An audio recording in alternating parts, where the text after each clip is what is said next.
نحمده ونستعينه ونستغفره ونعوذ بالله من شرور أنفسنا ومن سيئات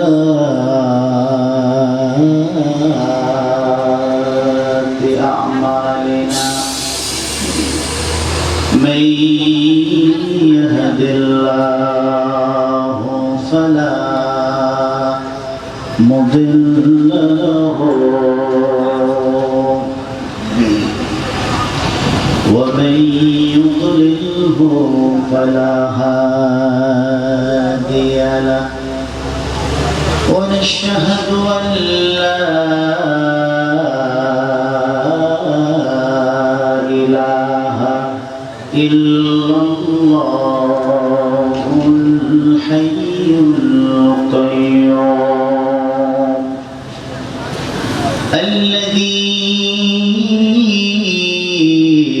لا تأخذه سنة ولا نوم ونشهد أن سيدنا وسندنا وحبيبنا وطبيبنا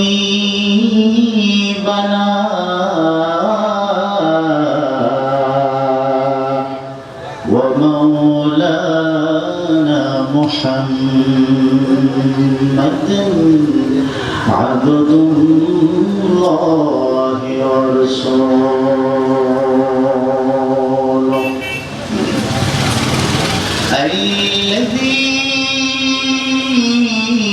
الذي أرسله بالحق بشيرا ونذيرا وداعيا إلى الله بإذنه وسراجا وقمرا منيرا فقد قال الله تعالى وتبارك في كلامه المجيد وفي الفرقانه الكريم أعوذ بالله من الشيطان الرجيم بسم الله الرحمن الرحيم ألم نشرح لك صدرك ووضعنا عنك وزرك الذي أنقض ظهرك ورفعنا لك ذكرك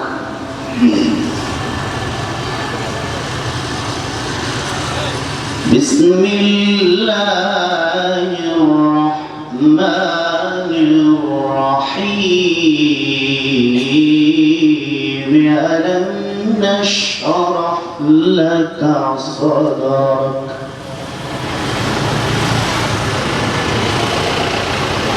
ووضعنا عنك وزرك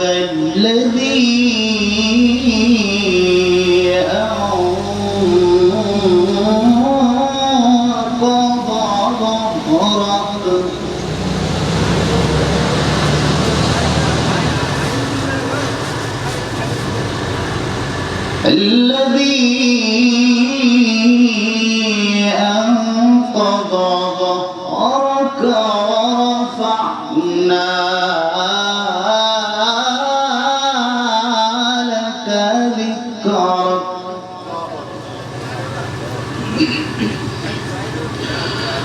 فإذا فرغت فانصب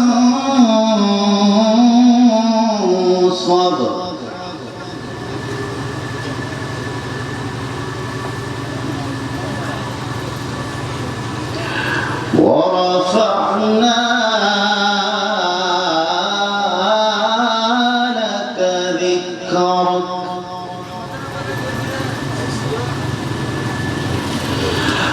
الذي أنقض ظهرك ورفعنا لك ذكرك فإن مع العسر يسرا إن مع العسر يسرا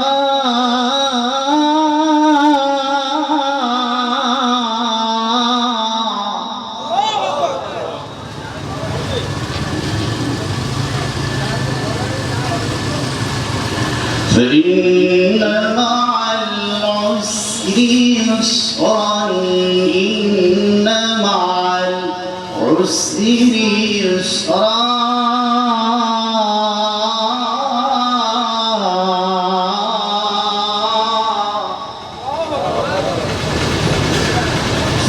فإن مع العسر يسرا إن مع العسر يسرا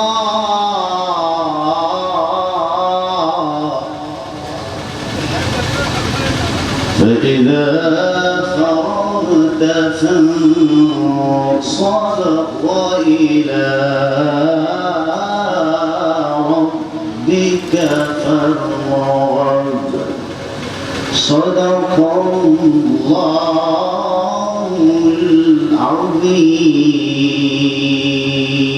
العظيم وصدق رسوله النبي الحبيب الكريم ونحن على ذلك من الشاهدين والشاكرين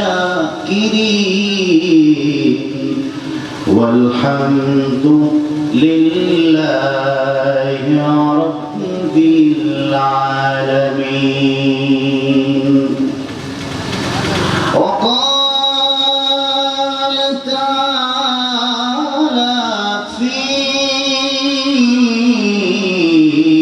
شان حبيبه ومحبوبه آمرا ومخبرا إن الله وملائكته يصلون على النبي يا أيها الذين آمنوا صلوا عليه وسلموا تسليما اللهم صل على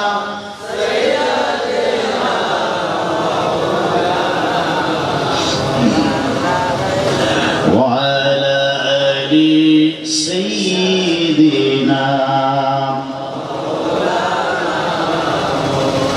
محبة قرون اللهم صل على سيدنا مولانا محمد وعلى آل سيدنا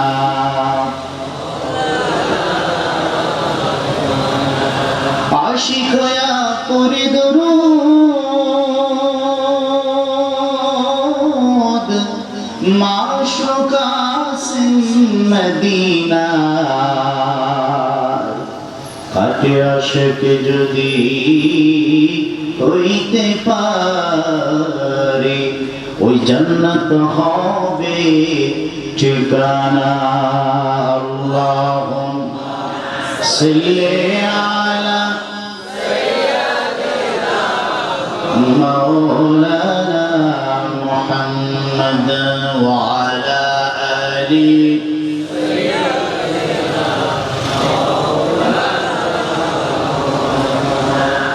نور مجسم নাও লাখো সালাম তোমার প্রেমে পড়ি মোরা দরুদ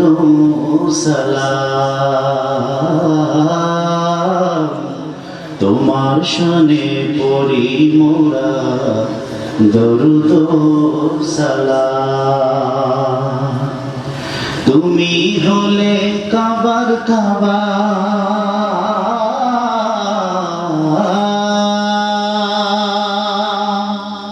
তুমি হলে কাবার কাবা রসূল আকরম নূরে মুজস্সম নাও লাখো সালাম তোমার প্রেমে পড়ি মোরা দরুদ সালাম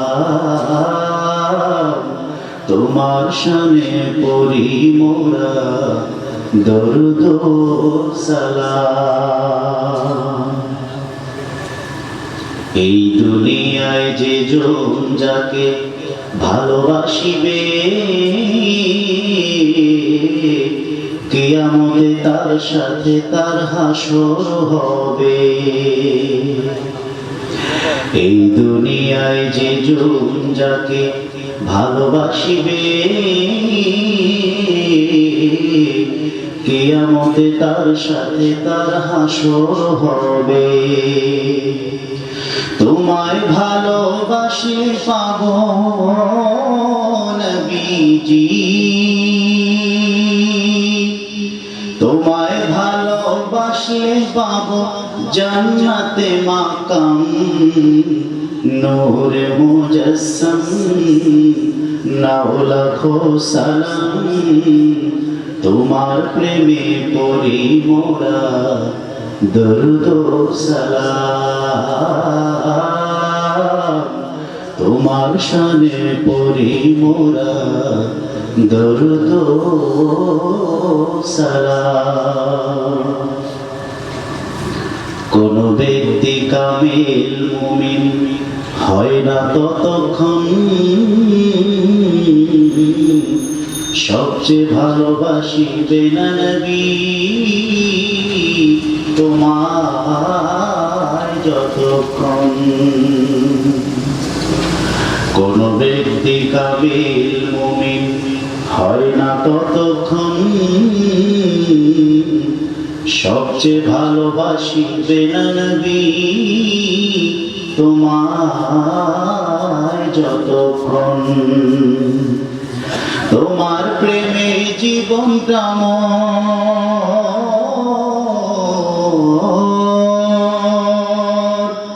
তোমার প্রেমে জীবনটা কুরবানি দিলাম নূরে মুজস্সম নাও লাখো সালাম তোমার প্রেমে পড়ি মোরা দরুদ সালাম তোমার শানে পড়ি মোরা দরুদ সালাম আল্লাহুম্মা সাল্লি আলা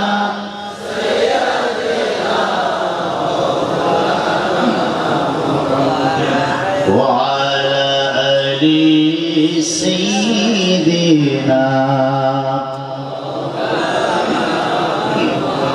محبت একটু জিকির করে লা ইলাহা ইল্লাল্লাহ সবাই লা ইলাহা ইল্লাল্লাহ লা ইলাহা ইল্লাল্লাহ লা ইলাহা ইল্লাল্লাহ লা ইলাহা ইল্লাল্লাহ লা ইলাহা ইল্লাল্লাহ নেই কেহ নেই আল্লাহ ছাড়া লা ইলাহা ইল্লাল্লাহ লা ইলাহা illallah illallah la ilaha illallah la ilaha illallah পাখির গানে গানে হাওয়ার তানে তানে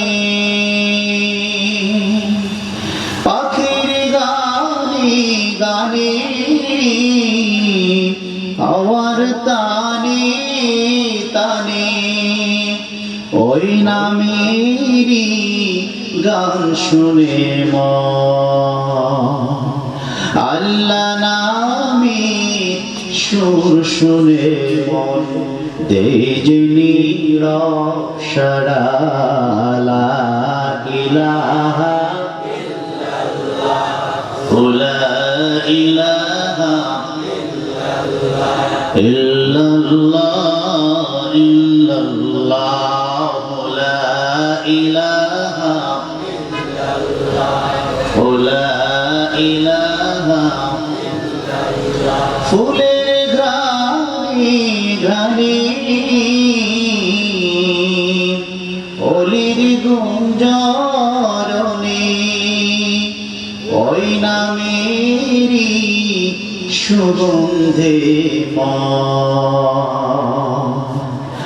আল্লাহ নামে সৌরভে মন হয় যে মাতোয়ারা লা ইলাহা লা ইলাহা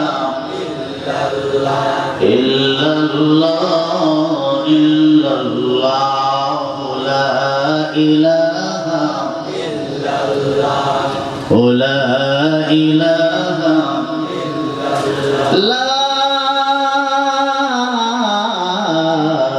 ilaha illallah muhammadur rasulullah sallallahu alayhi wa sallam Allahumma salli wa sallim wa barik alayhi বাজারে ইসলামী যুব সমাজের উদ্যোগে আয়োজিত 21তম পবিত্র ঈদে মিলাদুন নবী ও সিরাতুন নবী সকলে পড়ুন সাল্লাল্লাহু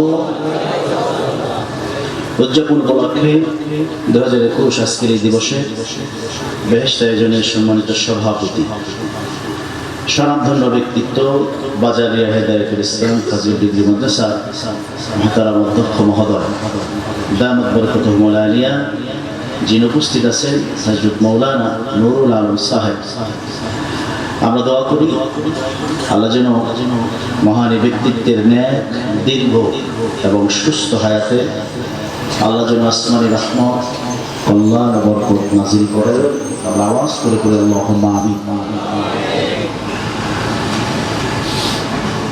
সম্মানিত সুধী আজকের মাহফিলের উপস্থিত হাজারাত উলামায়ে কেরাম স্টেজে এবং প্যান্ডেলে আর অসংখ্য উলামায়ে কেরাম আছেন ডানে বামে সামনে পিছনে বসে আছে শ্রেণী মোতাবেক প্রত্যেকের জন্য আমরা দোয়া করি আল্লাহ যেন প্রত্যেক আলেম যাদের সিনায় কোরআন কারীমের নূর আছে আল্লাহ যেন তাদের প্রত্যেকের সম্মান বাড়ায় দেয় পড়ুন আমিন। অত্যন্ত গুরুত্বপূর্ণ তাকরীর পেশ করেছেন আমার পূর্বে অতিথি মেহমান আলোচক এবং মাগরিবের পর থেকে নিয়ে এই আলোচনা শুরু হয়েছে এবং এই প্রোগ্রামকে উদ্বোধন করেছেন হযরত মাওলানা আবুল কাশেম নুরী সাহেব। এছাড়াও আপনাদের এলাকার কৃতি সন্তান উদীয়মান তরুণ বক্তা মাওলানা আরিফুল ইসলাম হুসাইনি সাহেব, তিনি আপনাদেরই রত্ন, আপনাদেরই সম্পদ। তিনিও গুরুত্বপূর্ণ আলোচনা পেশ করেছেন। আলেমরাই জাতির শ্রেষ্ঠ সন্তান, ঠিক কিনা? পৃথিবীতে আলেমরা আছেন, এর জন্য কিয়ামত হচ্ছে না। পৃথিবীতে মানুষ থাকবে, কিন্তু আলেম যেদিন থাকবেন না, অর্থাৎ মানুষ থাকবে কিন্তু মানুষের সিনায় কোরআন থাকবে না, সেদিন পৃথিবীতে কিয়ামত হয়ে যাবে। ঠিক কিনা? আমরা আলেমদের উচিলায় বেঁচে আছি, আলহামদুলিল্লাহ। এটা ব্যক্তি আলেমের গুণ নয়, বরং আলেমের সিনায় যে কোরআন আছে, কোরআনের নূর আছে, তার মর্যাদা, তার সম্মান, তার ইজ্জত, তার কদর, তার বুজুর্গি আছে না নাই? জোরে বলে। যাদেরকে আল্লাহ কোরআন কারীমের ইলম দান করেন, তাদের মর্যাদা আল্লাহ নিজে দায়িত্ব নিয়ে বাড়ায় দেন। সুবহানাল্লাহ। কোরআন তার সাক্ষী, ওয়াল্লাযীনা উতুল ইলমা দারাজাত। আল্লাহ বলেন যাদেরকে ইলম দান করা হয়, কোরআন কারীমের ইলম দান করা হয়, আমি দায়িত্ব নিয়ে তাদের মর্যাদা বাড়াইয়া দেই। সুবহানাল্লাহ। পৃথিবীর হাজারো মানুষ যদি তাদেরকে অপমান করতে চেষ্টা করে, লাঞ্ছিত আর বেইজ্জতি করতে চেষ্টা করে, সামাজিক দৃষ্টিতে মনে হতে পারে যে একজন আলেম মানুষ, তার সাথে আচরণ করা হচ্ছে। দুনিয়ার এই দৃষ্টিভঙ্গিতে কিছু আসে যায় না, বরং কোরআনওয়ালার সম্মান বাড়ায় দেন কে? আর জোরে বলেন কে? দুনিয়ার সম্মান বড় সম্মান না আখিরাতের সম্মান বড় সম্মান? দুনিয়াতে আপনি প্রেসিডেন্ট, মরার পরে লাঠির গুতা, এই প্রেসিডেন্টের কোনো দাম আছে? দুনিয়াতে আপনি রিক্সা চালক, মৃত্যুর পরে আপনি বেহেশতের বাদশা, মর্যাদা আছে না? কোন রিক্সাওয়ালা, যে রিক্সাওয়ালা 50,000 টাকার বান্ডিল রিক্সার মধ্যে পেলে মালিককে খুঁজতে যায়, কথা বল না? আছে না? না। আবার বড় বড় পদে চেয়ারে বসে ঘুষের বস্তা খায়, আছে না? না। পদও বড়, চেয়ারও বড়, সুনামও বড়, খায় কি? ঘুষ না গু খায়। আপনারা ঘুষ বলেন, আমি বলি গু, কথা বল না? এটা গু। এর চেয়ে নিকৃষ্ট কোনো খাবার আল্লাহর আরশের নিচে জমিনের উপরে হতে পারে না, ঠিক কিনা বলে? এটা বড় চেয়ারে বসে খুব নাম দামের সাথে খায়, শরম লজ্জা বলতে কিছু নাই। আর একজন রিক্সাওয়ালা, সিএনজি চালক, ও কত সৎ, কত ভালো মানুষ, 50,000 টাকার বান্ডিল পেলে মালিককে খুঁজতে যায়, কারণ জানে 50,000 টাকার তুলনায় আমার আল্লাহর জান্নাতটা অনেক বড়, ঠিক কিনা বলে? এজন্য বলি বাবা, দুনিয়ার বড়ত্ব, দুনিয়ার ক্ষমতা, দুনিয়ার বাহাদুরি, এটা সাময়িক সময়ের জন্য, বরং যে অনন্তকালের একটা জীবন আমাদের জন্য পড়ে আছে, সেখানে যে বাদশা, সেই প্রকৃত মানুষ, ঠিক কিনা বলে? আর সেই দৃষ্টিকোণ থেকে দুনিয়াতে আমরা যদিও দেখি আলেম ওলামা কোরআন কারীমকে যারা সিনায় ধারণ করে, তারা কষ্ট স্বীকার করে চলে, ভালো থাকার জায়গা নাই, বাসস্থান নাই, মসজিদের ইমাম কয় টাকা বেতন পায়, সম্মান নাই, কথা বল না? সম্মান কম মানুষ মনে করে ইমামতি করে, কয় টাকা পায়, কি আছে, এই বলে তাকে তুচ্ছ করে, ইমামকে অর্ডার করে, ইমামকে নির্দেশ করে, আছে না? নাই। মুয়াজ্জিনকে ধমক দেয়, কিন্তু ও জানে না হাসরের ময়দানে সবচেয়ে ঘাড় উঁচু হবে মুয়াজ্জিনের। সুবহানাল্লাহ। লম্বা লম্বা ঘাড়গুলি হবে মুয়াজ্জিনের, যার জবান থেকে, কণ্ঠ থেকে আমার আল্লাহ নামের সর্বোচ্চ ডাক তার জবান থেকে বের হবে, ঠিক কিনা বলে? এই জন্য দুনিয়ার সম্মান, চাকচিক্য, বরত্ব, এগুলোর কোনো দাম নাই যদি তার ভিতরে আল্লাহ কোরআনের নূর না থাকে, ঠিক কিনা বলে? এই জন্য আলেমরা জাতির শ্রেষ্ঠ সন্তান একটাই মাত্র কারণ, তাদের সিনায় কোরআন ঢুকিয়ে দিয়েছেন কে? এই জন্য দোয়া করার দরকার আছে না নাই? কথা আসতে বলেন কেন? দরকার আছে না নাই?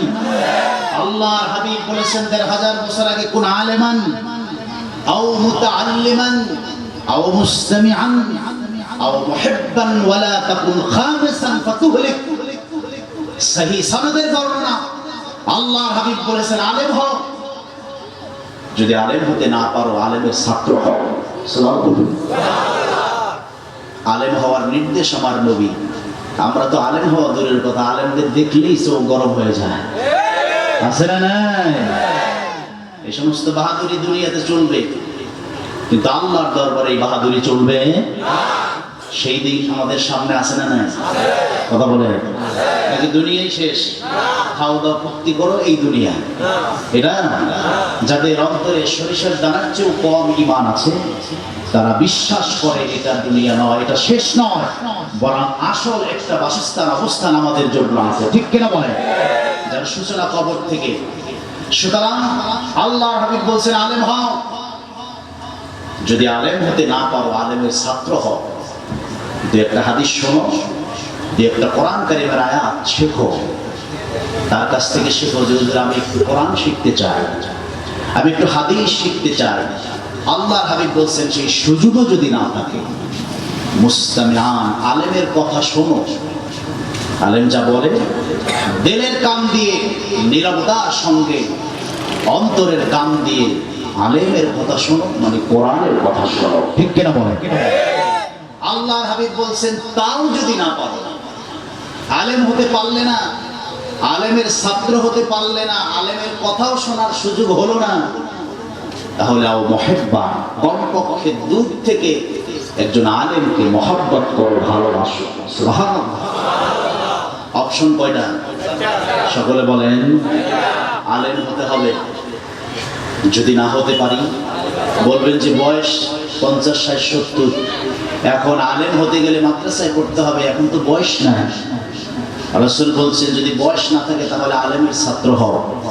তাও তো সুযোগ নেই, মাদ্রাসায় ভর্তি হলে না ছাত্র হওয়া যায়। রাসূল বলছেন সেই সুযোগ যদি না থাকে তাহলে আলেমের কথা শোনো। চায়ের দোকানে বসে গল্প না করে দিনের কথা শোনো, কোরআনের কথা শোনো, আলেমের কথা শোনো। তাও যদি না পাও তাহলে দূর থেকে একজন আলেমের প্রতি মহব্বত রাখো, আলেমকে ভালোবাসো। আমি রাসূলুল্লাহর সঙ্গে আল্লাহ জান্নাত করে দিবেন। সুবহানাল্লাহ।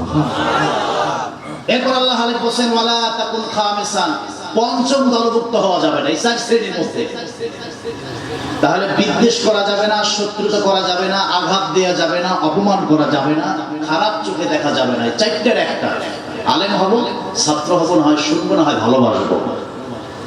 রাসূল বলছেন চারটার বাহিরে যদি যাও তাহলে কি হবে? আল্লাহর হাবিব বলছেন ফাতাকুন তুহলিক। আল্লাহ রাসূল বলছেন ফাতুহলিক, তাহলে ধ্বংস অনিবার্য। দুনিয়া তো বেইজ্জতি, আখিরাত তো আল্লাহর পক্ষ থেকে আযাব আর গজব আছে না নাই? এইজন্য আমরা আলেমদেরকে ভালোবাসবো, হাত তুলে দোয়া করব। আলেমরা জাতির শ্রেষ্ঠ সন্তান, তারা আছেন যার কারণে এই জমিনটা আজও ভালো আছে। ঠিক কিনা বলে? করোনা ভাইরাস ইন্ডিয়াকে সারখার করে দিয়েছে, আমেরিকা যুক্তরাষ্ট্র, পৃথিবীর উন্নত রাষ্ট্র সব ধ্বংস করে দিয়েছে। পাশের রাষ্ট্র আমরা। WHO, বিশ্ব স্বাস্থ্য সংস্থা বলেছিল বাংলাদেশে ঢুকলে 7 থেকে 8 লাখ বাঙালি নাই হয়ে যাবে। এবার বলতে 10,000ই মরে নাই। একদিনই কি গবেষণা করেছেন আমরা বেঁচে আছি কেমনে? মাস্ক টাচ করে। এই যে মাস্ক টাচ করে বোধহয় আমরা বেঁচে আছি। তাহলে সামাজিক দূরত্ব মেনটেন করে আমরা বেঁচে আছি একটি মাত্র কারণ এই পায়ের তলা থেকে মাথা পর্যন্ত আল্লাহ কোরআনের মহব্বত, রাসূলুল্লাহর সুন্নাহর মহব্বত আছে। ঠিক কিনা? যেই দেহের ভিতরে কোরআনের নূর আছে, যেই দেহের ভিতরে রাসূলুল্লাহর সুন্নাত আছে, সেই পবিত্র দেহের ভিতরে করোনা ভাইরাসের গজব আসতে পারে না। ঠিক কিনা বলে? এই জন্য আমরা ভালো আছি।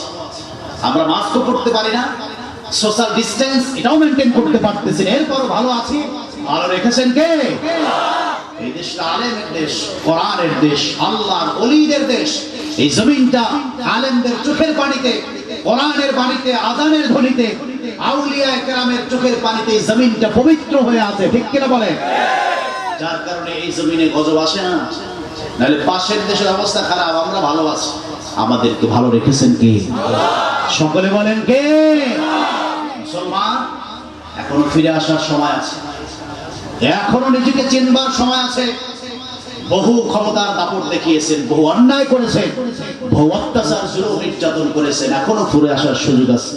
আল্লাহ বলছেন তোমার গুনার সীমানা যদি আসমান বরাবরও যায়, ওখানে যাওয়ার পরে যদি এতটুকু অনুশোচনা আছে আমি তো ভুল করেছি, চোখের পানি ছেড়ে যদি কাঁদে, চোখের পানি নাকের ডগা গড়িয়ে জমিন স্পর্শ করার আগে আল্লাহ তাওবা কবুল করে নেন। সুবহানাল্লাহ। আল্লাহ পাক আমাদেরকে সুযোগ দিয়েছেন, যদি ফিরে না আসি এর চেয়েও বড় গজব আসতে পারে কিনা। ঠিক কিনা বলে? এই জন্য আল্লাহ যেন কোরআনের বরকতে কোরআন যারা ধারণ করে হৃদয়, সে হক্কানি আলেমদের বদৌলতে এই দেশকে যারা আবাদ করেছেন, শাহজালাল, শাহপরান, খান জাহান, পারে আউলিয়া, পূর্ণভবিস, এই চিটাঙের জমিনে বাইজিদ মুস্তাফি সহ যে সমস্ত আল্লাহর ওলিরা ঘুমিয়ে আছে, তাদের পায়ের কদমের বরকতে আল্লাহ যে জমিনকে পুত পবিত্র করেছেন, আল্লাহ যেন তাদের বরকতে এই জাতিকে, এ দেশকে হেফাজত করেন। সকলেই বলেন আমিন।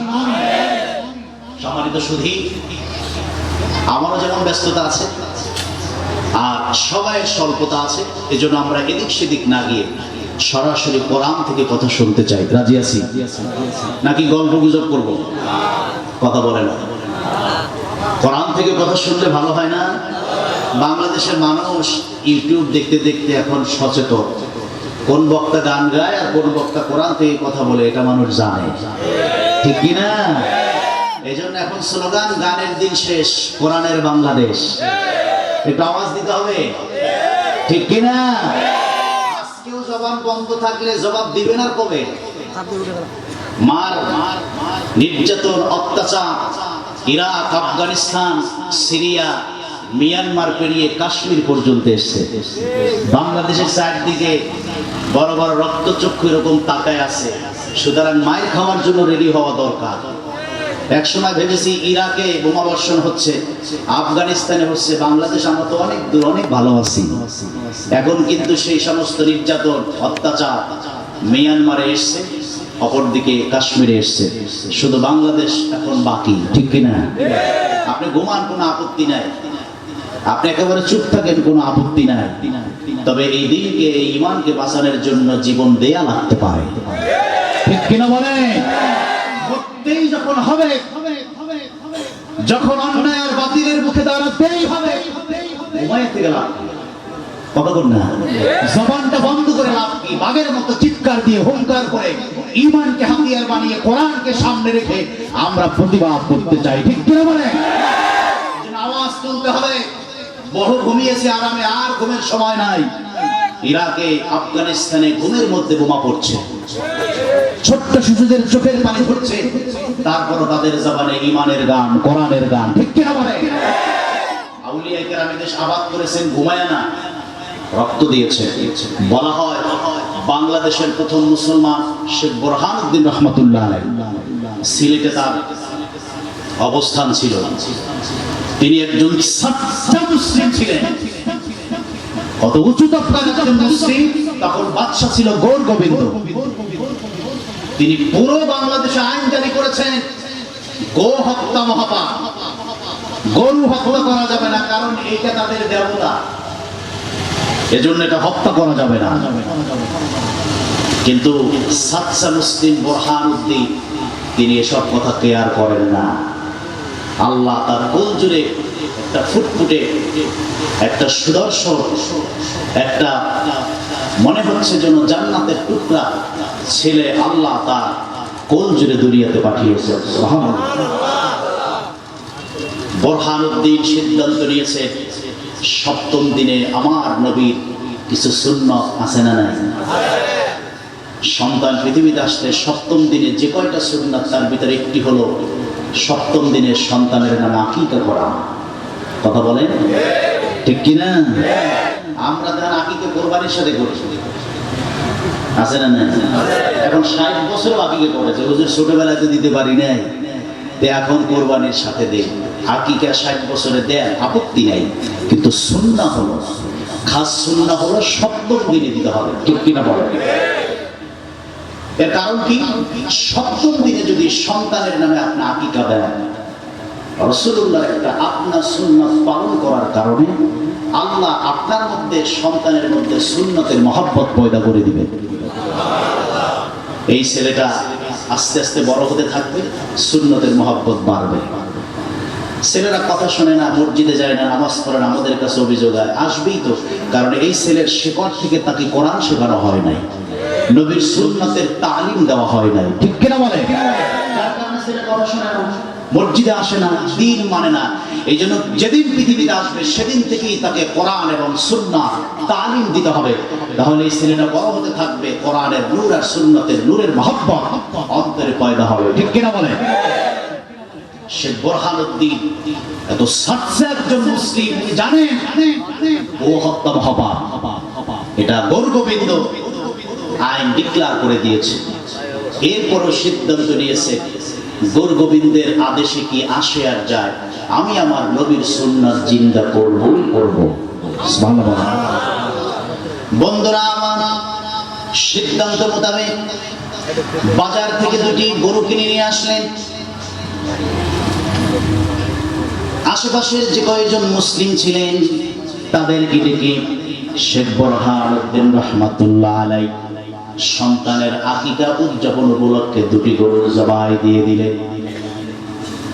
বন্ধুরা আমার, কোরবানি আকিকা হয়ে গেল, ধুমধাম করে জবাই চলছে, উৎসবের আয়োজন চলছে। হঠাৎ ওই বাড়ির উপরে দিয়ে একটি কাক উড়ে যাচ্ছিল। ওই কাক এক টুকরো বস্তু নিয়ে চলে যায় দূর দেশে। যাওয়ার পথে গৌরগোবিন্দের বাড়ির উপরে দিয়ে যখন উড়ে যাচ্ছেন, ওই কাকের মুখ থেকে গোস্তের টুকরা বাদশার বাড়িতে পড়ে যায়। যেখানে বাঘের ভয়, কথা আছে না নাই? জবাব দিতে হবে। বাবা ক্লান্ত হয়েছেন? ওয়াজ শুনতে শুনতে ক্লান্ত? একটু রসকস থাকতে হবে তো, ঠিক কি না? না, ওই এক লোক হোটেলে ঢুকছে, ওনার আবার লেবু খাওয়ার অভ্যাস। আমার অভ্যাস, চায়ের ভিতরে লেবু না দিলে আমি স্বাদ পাই না। বক্তা মানুষ তো খেতে হয় রং চা। তো উনি হোটেলে ঢুকে বলছে যে ভাই, আর যা দাও আর না দাও, ভালো করে লেবুটা দিও। তো হোটেল বয় ভাবছে যে একটা লেবু না চাইছে, দিছে লেবু, উনিও খাচ্ছেন। কিছুক্ষণ পর হোটেলের যিনি মালিক, দ্যাট মিনস যিনি ম্যানেজার, তিনি ক্যাশ থেকে লক্ষ্য করছে যে হোটেল বয় আর যিনি খাচ্ছেন দুজনের মধ্যে তুমুল ঝগড়া, শুধু ফিডাফিডিটা বাকি, পারে না একজন আরেকজনে দেয়। আচ্ছা বলেন, হোটেলের মালিক যদি দেখে যে হোটেলে মারামারির অবস্থা, এটা সুনাম না বদনাম?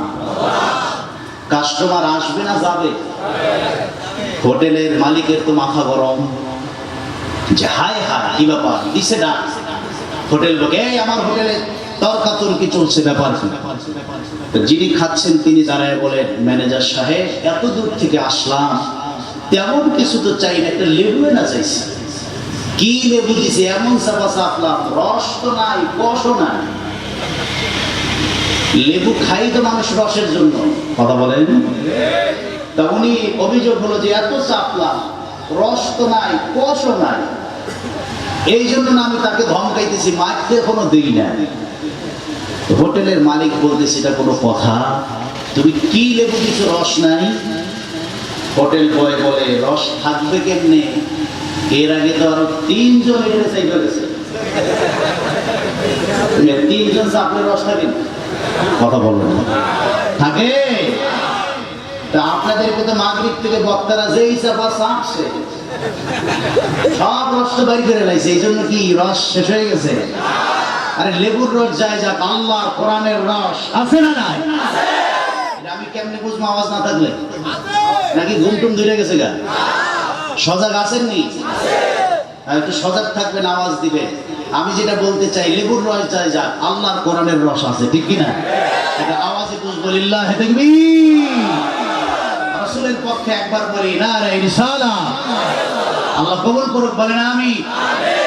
এই জন্য জবাব দিবেন, আমি যদি বুঝি যে না সরব আছে, আওয়াজটা যেন বোঝা যায়। আল্লাহ কবুল করুক, বলেন আমিন।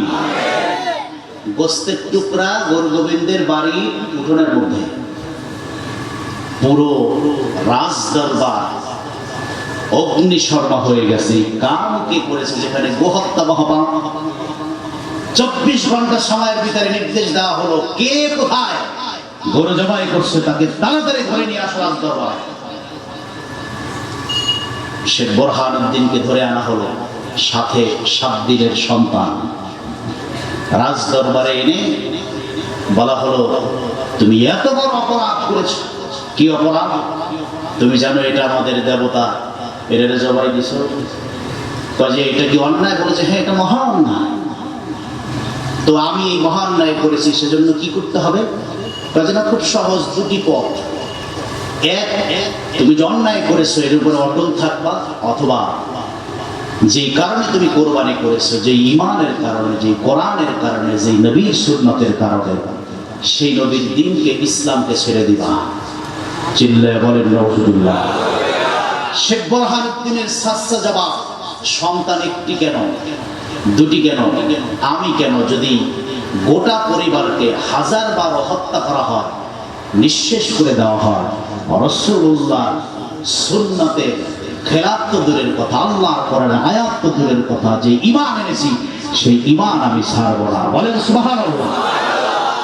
সংক্ষেপ কথা, বোরহানউদ্দিনকে জবাই করা হলো, 7 দিনের সন্তানকে জবাই করা হলো, তারপরও বাদশার কাছে মাথা নত করেন নাই। এটা হলো ঈমান, এটা হলো ঈমানের পাওয়ার। বন্ধু আমার, ঈমানের পরীক্ষা দিলেন শেখ বোরহানউদ্দিন। আল্লাহর মহান একজন ওলি, বড় মাপের একজন পীর ছিলেন তিনি। রাসূলুল্লাহর একটা আত্মা সুন্নাতকে জীবিত করতে গিয়ে নিজের জীবন দিয়ে দিলেন, সন্তানের জীবন দিয়ে দিলেন। যে আল্লাহ রাসূলের আশিক, রাসূলুল্লাহর সুন্নাত জিন্দা করার জন্য এই বাংলার জমিনে জীবনটা দিয়ে দিলেন, শাহাদাতের জান্নাতি পেয়ালা পান করলেন। আপনারা বলুন, এই শাহাদাতের জান্নাতি পেয়ালার দৃশ্য আমার নবীর কাছে আছে না নাই? আল্লাহর হাবিবের কাছে খবর পৌঁছে গেল, আমার নবী, মায়ার নবী স্বপ্ন যোগে ইয়ামেনে হযরত শাহজালালকে স্বপ্ন যোগে দিদার দিয়ে বলেন, রে শাহজালাল, কতবার ইয়ামেনের জমিনে ঘুমিয়ে থাকবা?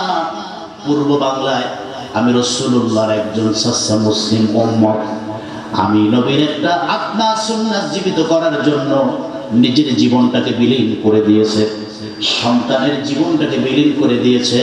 তাড়াতাড়ি ইয়ামেন থেকে পূর্ব বাংলায় যাও, গোরগোবিন্দের বিরুদ্ধে আন্দোলন করো, কোরআনের পক্ষে স্লোগান দাও, এই জমিনের ভিতরে আমি রাসূলুল্লাহর দ্বীনের পতাকাটা উড়াইয়া দাও। সুবহানাল্লাহ। বন্ধুরা আমার, খবর চলে গেল শাহজালালের কাছে। ইয়ামেন থেকে সরাসরি তিনি বাংলায় আসেন নাই। হযরত শাহজালাল চলে গেলেন মদিনা আল মুনাওয়ারায়।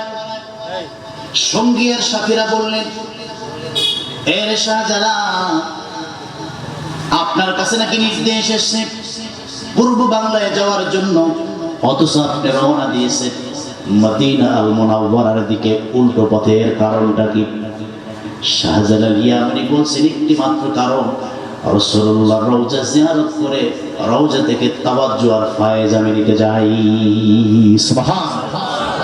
যে আমি সরাসরি যেতে পারি, কিন্তু আমি নিয়াত করেছি রওজা আথারের পাশে দাঁড়িয়ে আমার নূর নবীকে সালাম দিয়ে রওজা আথার থেকে তাওয়াজ্জু আর ফায়েজ নিয়ে আসবো। চিল্লায়ে বলেন সুবহানাল্লাহ। সব সঙ্গী আর সাথীরা বললেন, কেন আপনি তাওয়াজ্জু আর ফায়েজ আনবেন?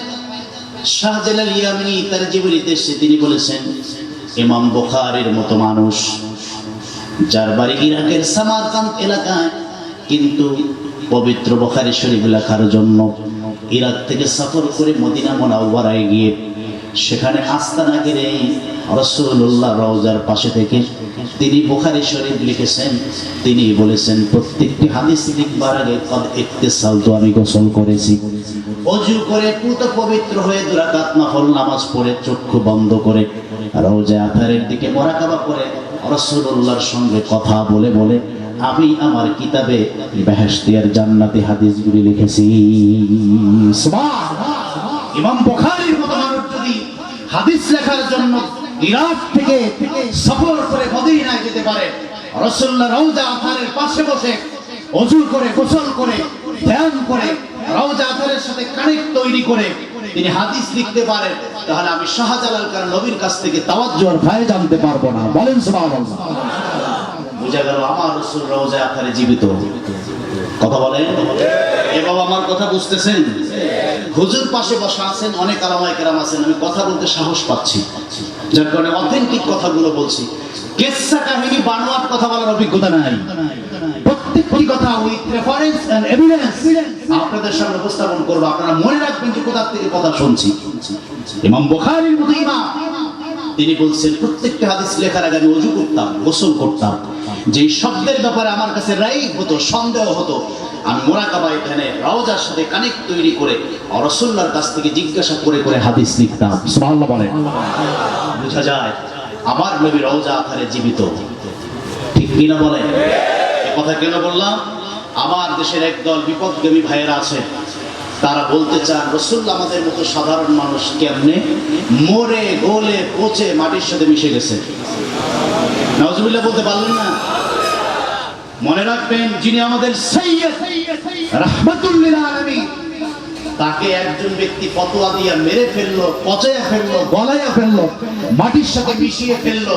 এই বিশ্বাস যদি কোনো মুমিনের অন্তরে থাকে, আমি বলতেছি তার ঈমান শেষ, তাকে নূতন করে ঈমান আনতে হবে, ঠিক কিনা বলেন? রাসূলুল্লাহ মরে পচে গলে গেছে না হায়াতুন নবী? এর একটা মাত্র কারণ, রাসূলুল্লাহ আমাদের মতো সাধারণ মানুষ নয়। আমরা মরে গেলে পচে যাই, মাটির সাথে মিশে যাই। ঢাকা শহরের যে কবরস্থানগুলি, এক কবরে 100 মানুষকে কবর দেয়। আজকে মাটি দিল, 1 মাস পরে আবার আরেকজন। খুঁজলে কিছুই পাওয়া যায় না। পাবে কেমনে? আমরা যেগুলো খাই, সুদ ঘুষ হালাল হারাম বাসি না, যার কারণে আমরা মরার সাথে সাথে পয়সা যাই, ঠিক কিনা বলেন? কিন্তু আমার রাসূল আমাদের মতো সাধারণ মানুষ, এ কথায় কোনো সন্দেহ আছে? সকলে বলেন সন্দেহ আছে?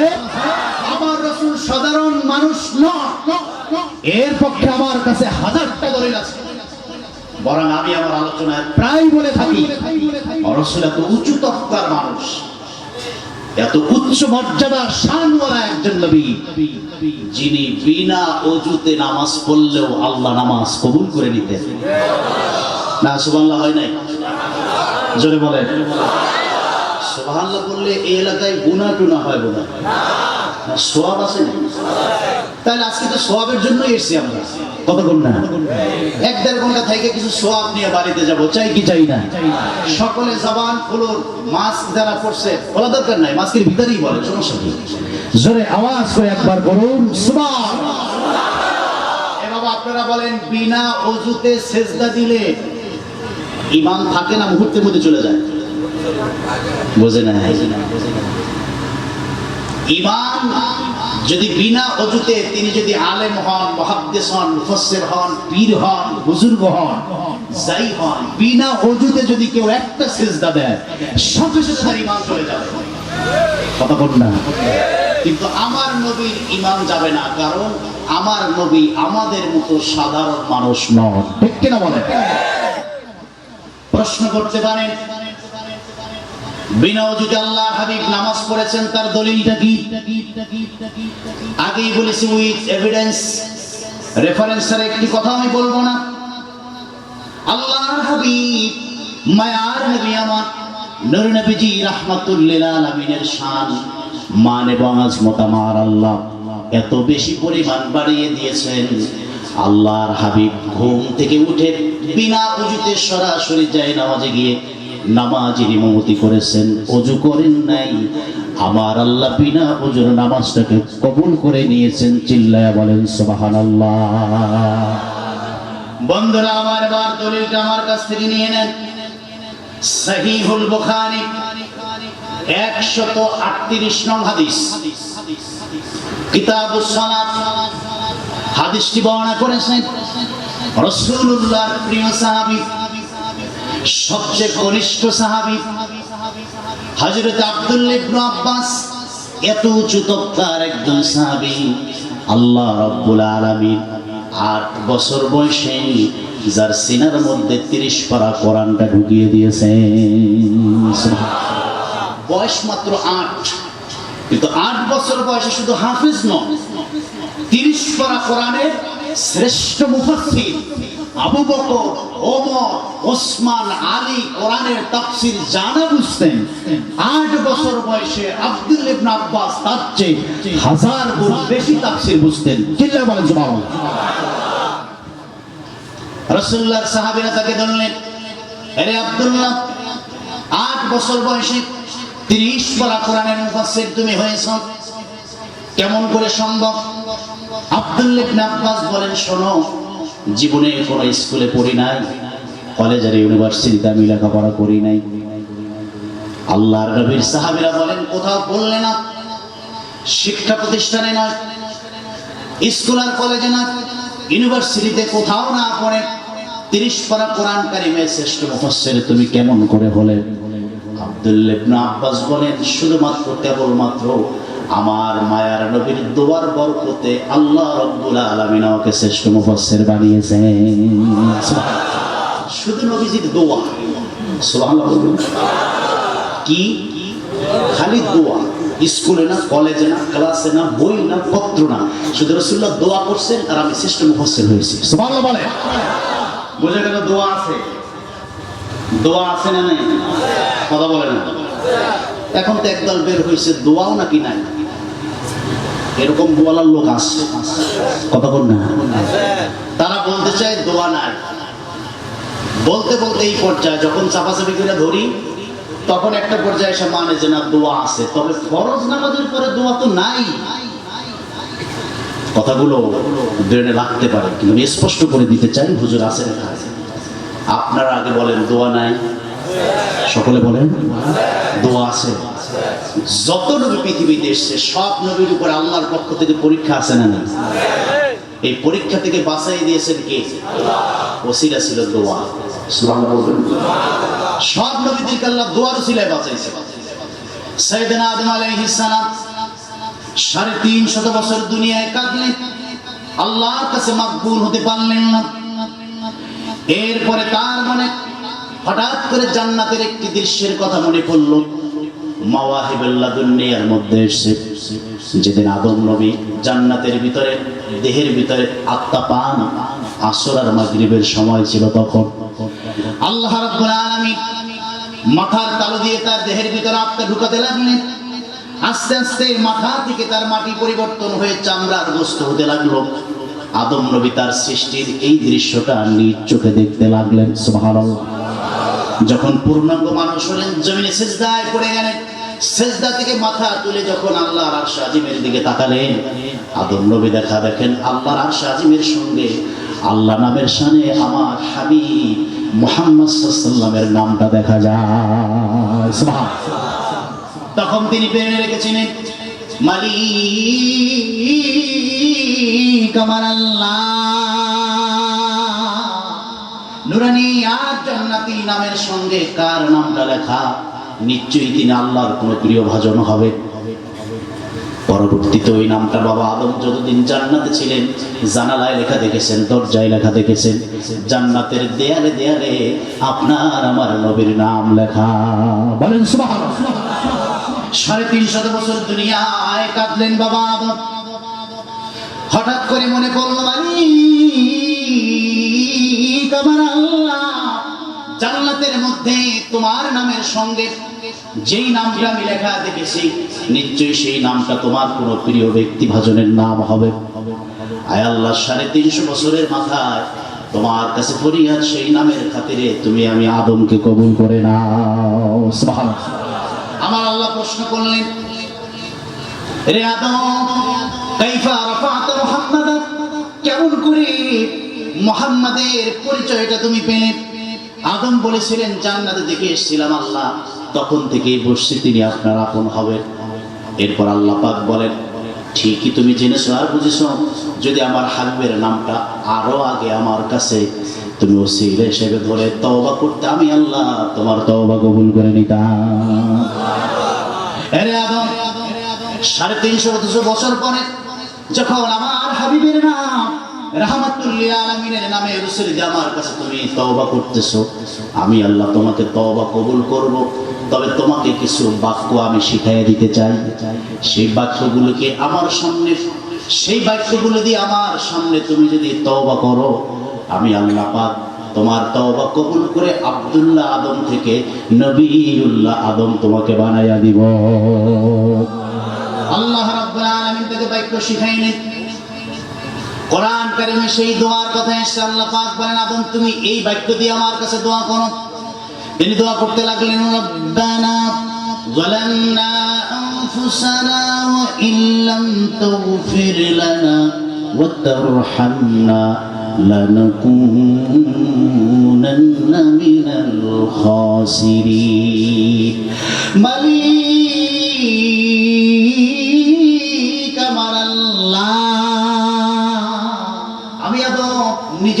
মানুষের উপরে জুলুম করেছি, অত্যাচার করেছি, আপনার একটি নির্দেশকে আমি অমান্য করেছি।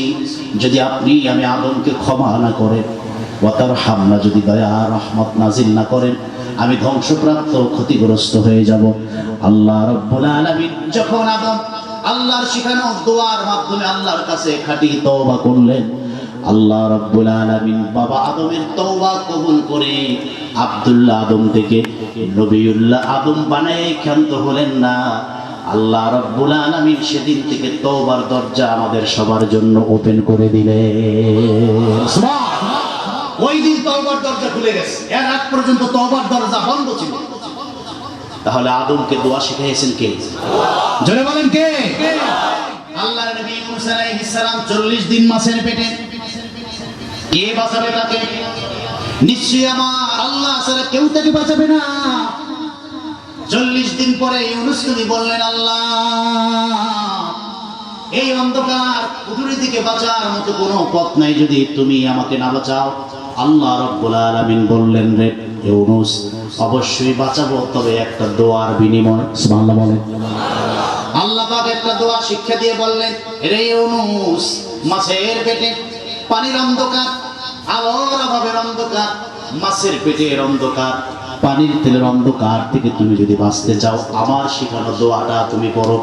সঙ্গে সঙ্গে ইউনূস আলাইহিস সালাম মাছের পেটে বসে পড়তে শুরু করলেন, যেই দোয়াটি আল্লাহ রাব্বুল আলামিন কোরআন কারিমে তুলে দিয়েছেন, লা ইলাহা ইল্লা আনতা সুবহানাকা ইন্নী কুনতু মিনাজ জালিমিন।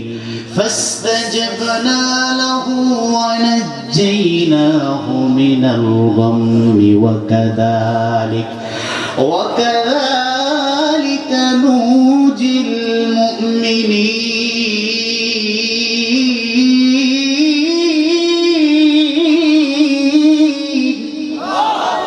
আল্লাহ রাব্বুল আলামিন ইউনূসকে জানাই দিলেন, ইউনূস মাছের পেটে তুমি দোয়া করো, কারণ এই পানির অতল তলে ডাক্তার নাই, ইঞ্জিনিয়ার নাই, সাথী নাই, সঙ্গী নাই, কে বাঁচাবে? আমি এমন একটা দোয়া তোমাকে শিখিয়ে দিলাম। যেই না মাত্র মাছের পেটে দোয়া পড়তে শুরু করলেন, আল্লাহ পাক এমন ব্যথা মাছের পেটে তৈরি করে দিলে, ইউনূসকে ওই সমুদ্রের তলদেশে নিতে সময় লেগেছে 40 দিন। কিন্তু যখন দোয়া পড়লেন, এমন পেটের ব্যথা পানির তল থেকে পানির উপরে আসতে একদিন সময়ও লাগে না। নদীর তীরে আল্লাহ পাক লাউ গাছ তৈরি করে রেখেছেন, নরম পাতা। 40 দিন মাছের পেটে থেকে আমার ইউনূস নরম হয়ে গেছে, চামড়া গুলি একেবারে তুলতুল হয়ে গেছে। মাটির উপরে পড়লে কাদা লেখে লেবুর লেগে যেতে পারে, গাছের উপরে ফেলে দিলে ব্যথা পেতে পারে। এই জন্য আল্লাহ রাব্বুল আলামিন নরম গাছের পাতার ব্যবস্থা করলেন। মাছ মুহূর্তের ভিতরে দোয়া ব্যথা সহ্য করতে না পারে, পাতার উপরে তাকে ফেলে দিল। আল্লাহ রাব্বুল আলামিন মিষ্টি রোদ দিয়ে মুহূর্তের ভিতরে আল্লাহর নবী ইউনূসকে পূর্ণ সুস্থ করে দিলেন।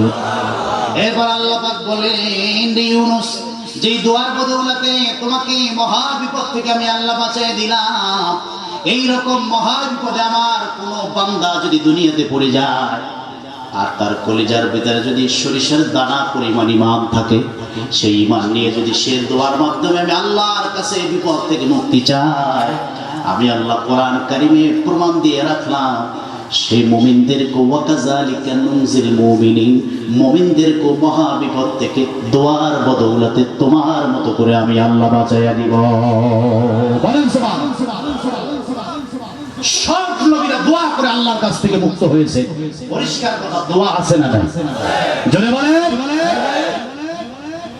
ফরজ নামাজের পর বাস একটা হাদিস বলে শেষ করে দেই, সুনান তিরমিজির হাদিস। রাসূলুল্লাহর প্রিয় সাহাবী হযরতে উমামা আল-বাহিলি রাদিয়াল্লাহু তাআলা আনহু বলেন, আল্লাহর হাবিবকে প্রশ্ন করলাম, ইয়া রাসূলুল্লাহ, এই দোয়া আসমা কোন সময় দোয়া আল্লাহ পাক সবচেয়ে বেশি কবুল করেন? আসমা ইসমে তাফজিলের শিখা আদিত্যের অর্থ প্রদান করে। কোন সময় আমার আল্লাহ সবচেয়ে বেশি দোয়াটা কবুল করে থাকেন? রাসূলুল্লাহ বলেন, দুইটা সময় আল্লাহ রাব্বুল আলামিন বান্দার দোয়া অতি তাড়াতাড়ি কবুল করে নেন। সুবহানাল্লাহ। কয়টা সময়? জোরে বলেন, আরো জোরে বলেন। সাহাবীরা প্রশ্ন করলেন, কোন দুইটা সময় দোয়া সবচেয়ে বেশি কবুল হয়? আল্লাহর নবী মায়ার নবী বললেন, তার প্রথম সময় ফি জাওফিল লাইলিল আখির, মধ্যরাত, রাতের শেষ অংশ, তাহাজ্জুদের রক্ত, তামাম পৃথিবী ঘুমায়, পশু পাখি গাছপালা নদী নালার কোনো কোলাহল আওয়াজ নাই, সারা নাই, শব্দ নাই, কিন্তু আমার কিছু প্রিয় বান্দা, আমি আল্লাহর কিছু প্রিয় বান্দা, আমি রাসূলুল্লাহর কিছু মহব্বতের উম্মত, রাত্র 3টা 3:30 বেজে যায়, ঘুম তাদেরকে আটকায় রাখতে পারে না, আরামের ঘুম ছেড়ে দিয়ে তাহাজ্জুদের সালাতে দাঁড়ায়া যায়, সিজদায় পতিত হয়, চোখের পানি ছেড়ে আল্লাহর কাছে হাত তুলে দোয়া করে, আল্লাহ রাব্বুল আলামিন তাহাজ্জুদের দোয়াটা সঙ্গে সঙ্গে কবুল করে নেয়। সুবহানাল্লাহ।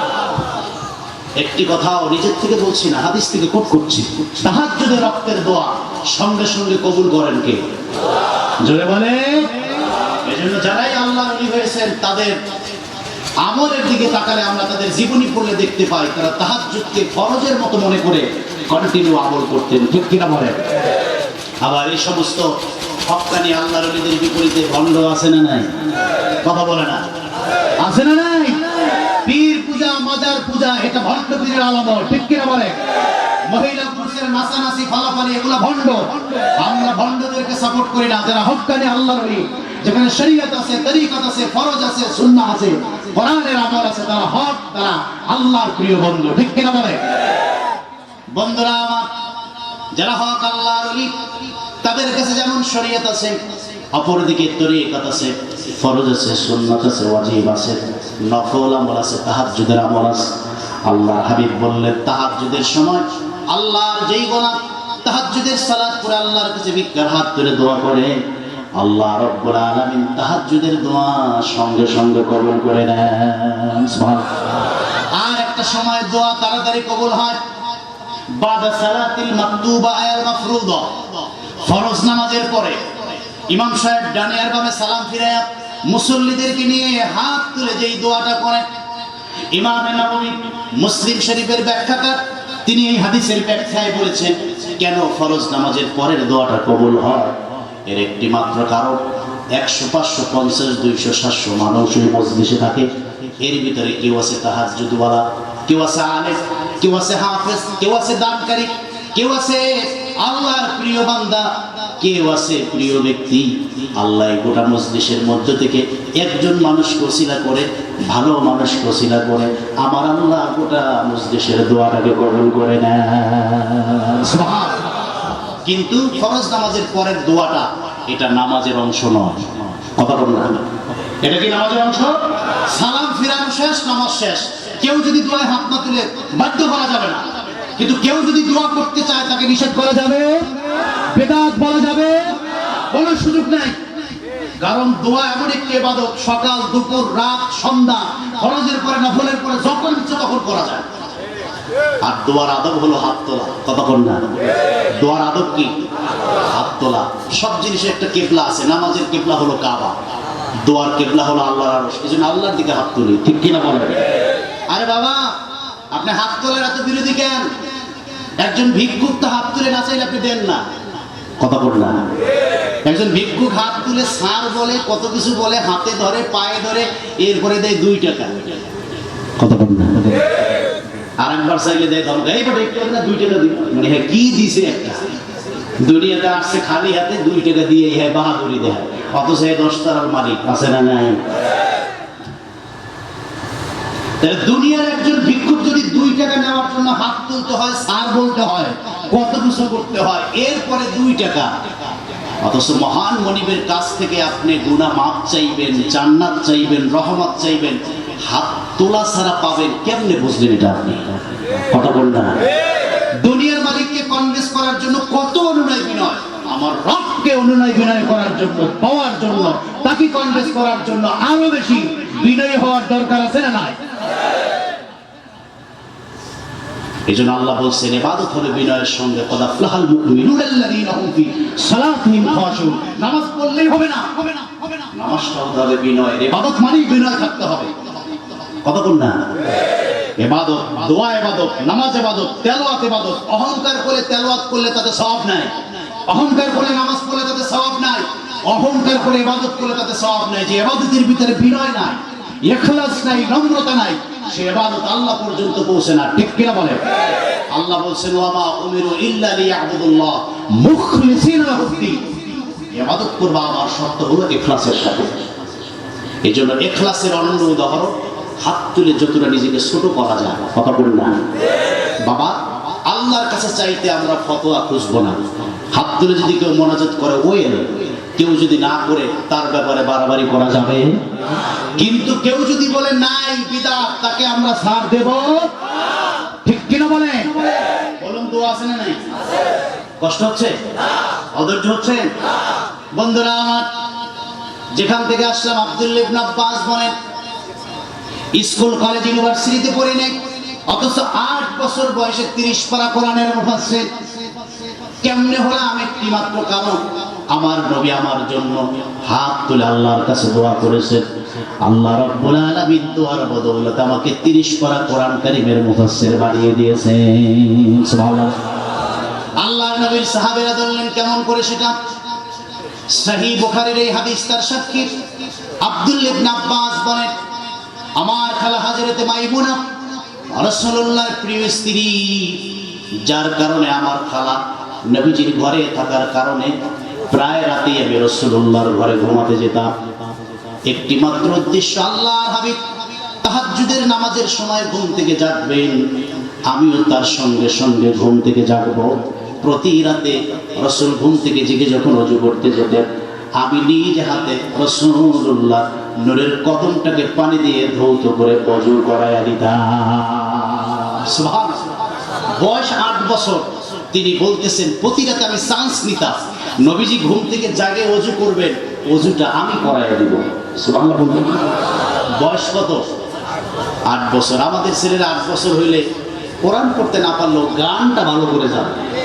কথা বল না? এখন আবার আপনি কানে দিয়ে শুনে পাশে কি বাপ গেল না চাচা গেল তার খবর নাই। কথা বল না? আবার কিছু ভালো ছেলে আছে না নাই? ইমাম সাহেব কল চেপে ওযু করতেছে, দৌড়ে গেছে, হুজুর আমি একটু কলটা চাইতে দিই। সুবহানাল্লাহ। আছে না নাই? বাবা মনে রাখবেন, আদবে ইসলাম। কথা বল না? আদবে আদম, বেয়াদবে ইবলিস। ঠিক কিনা বলেন?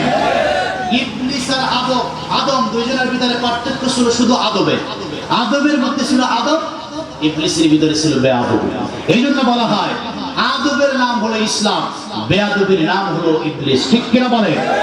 8 বছরের বালক, যার উপরে শরীয়তের বিধান ফরজ হয় নাই, তিনি বলতেছেন আমি প্রতি রাতে চেষ্টা করতাম রাসূলুল্লাহর নূরময় কদমটা পানি দিয়ে ধৌত করে ওযু করায়া দেওয়া। সুবহানাল্লাহ। বাবাজিরা আমার, আল্লাহর হাবিব তার এই খেদমতে বড় খুশি হয়ে গেলেন। ডেকে ডেকে বলেন আব্দুল্লাহ,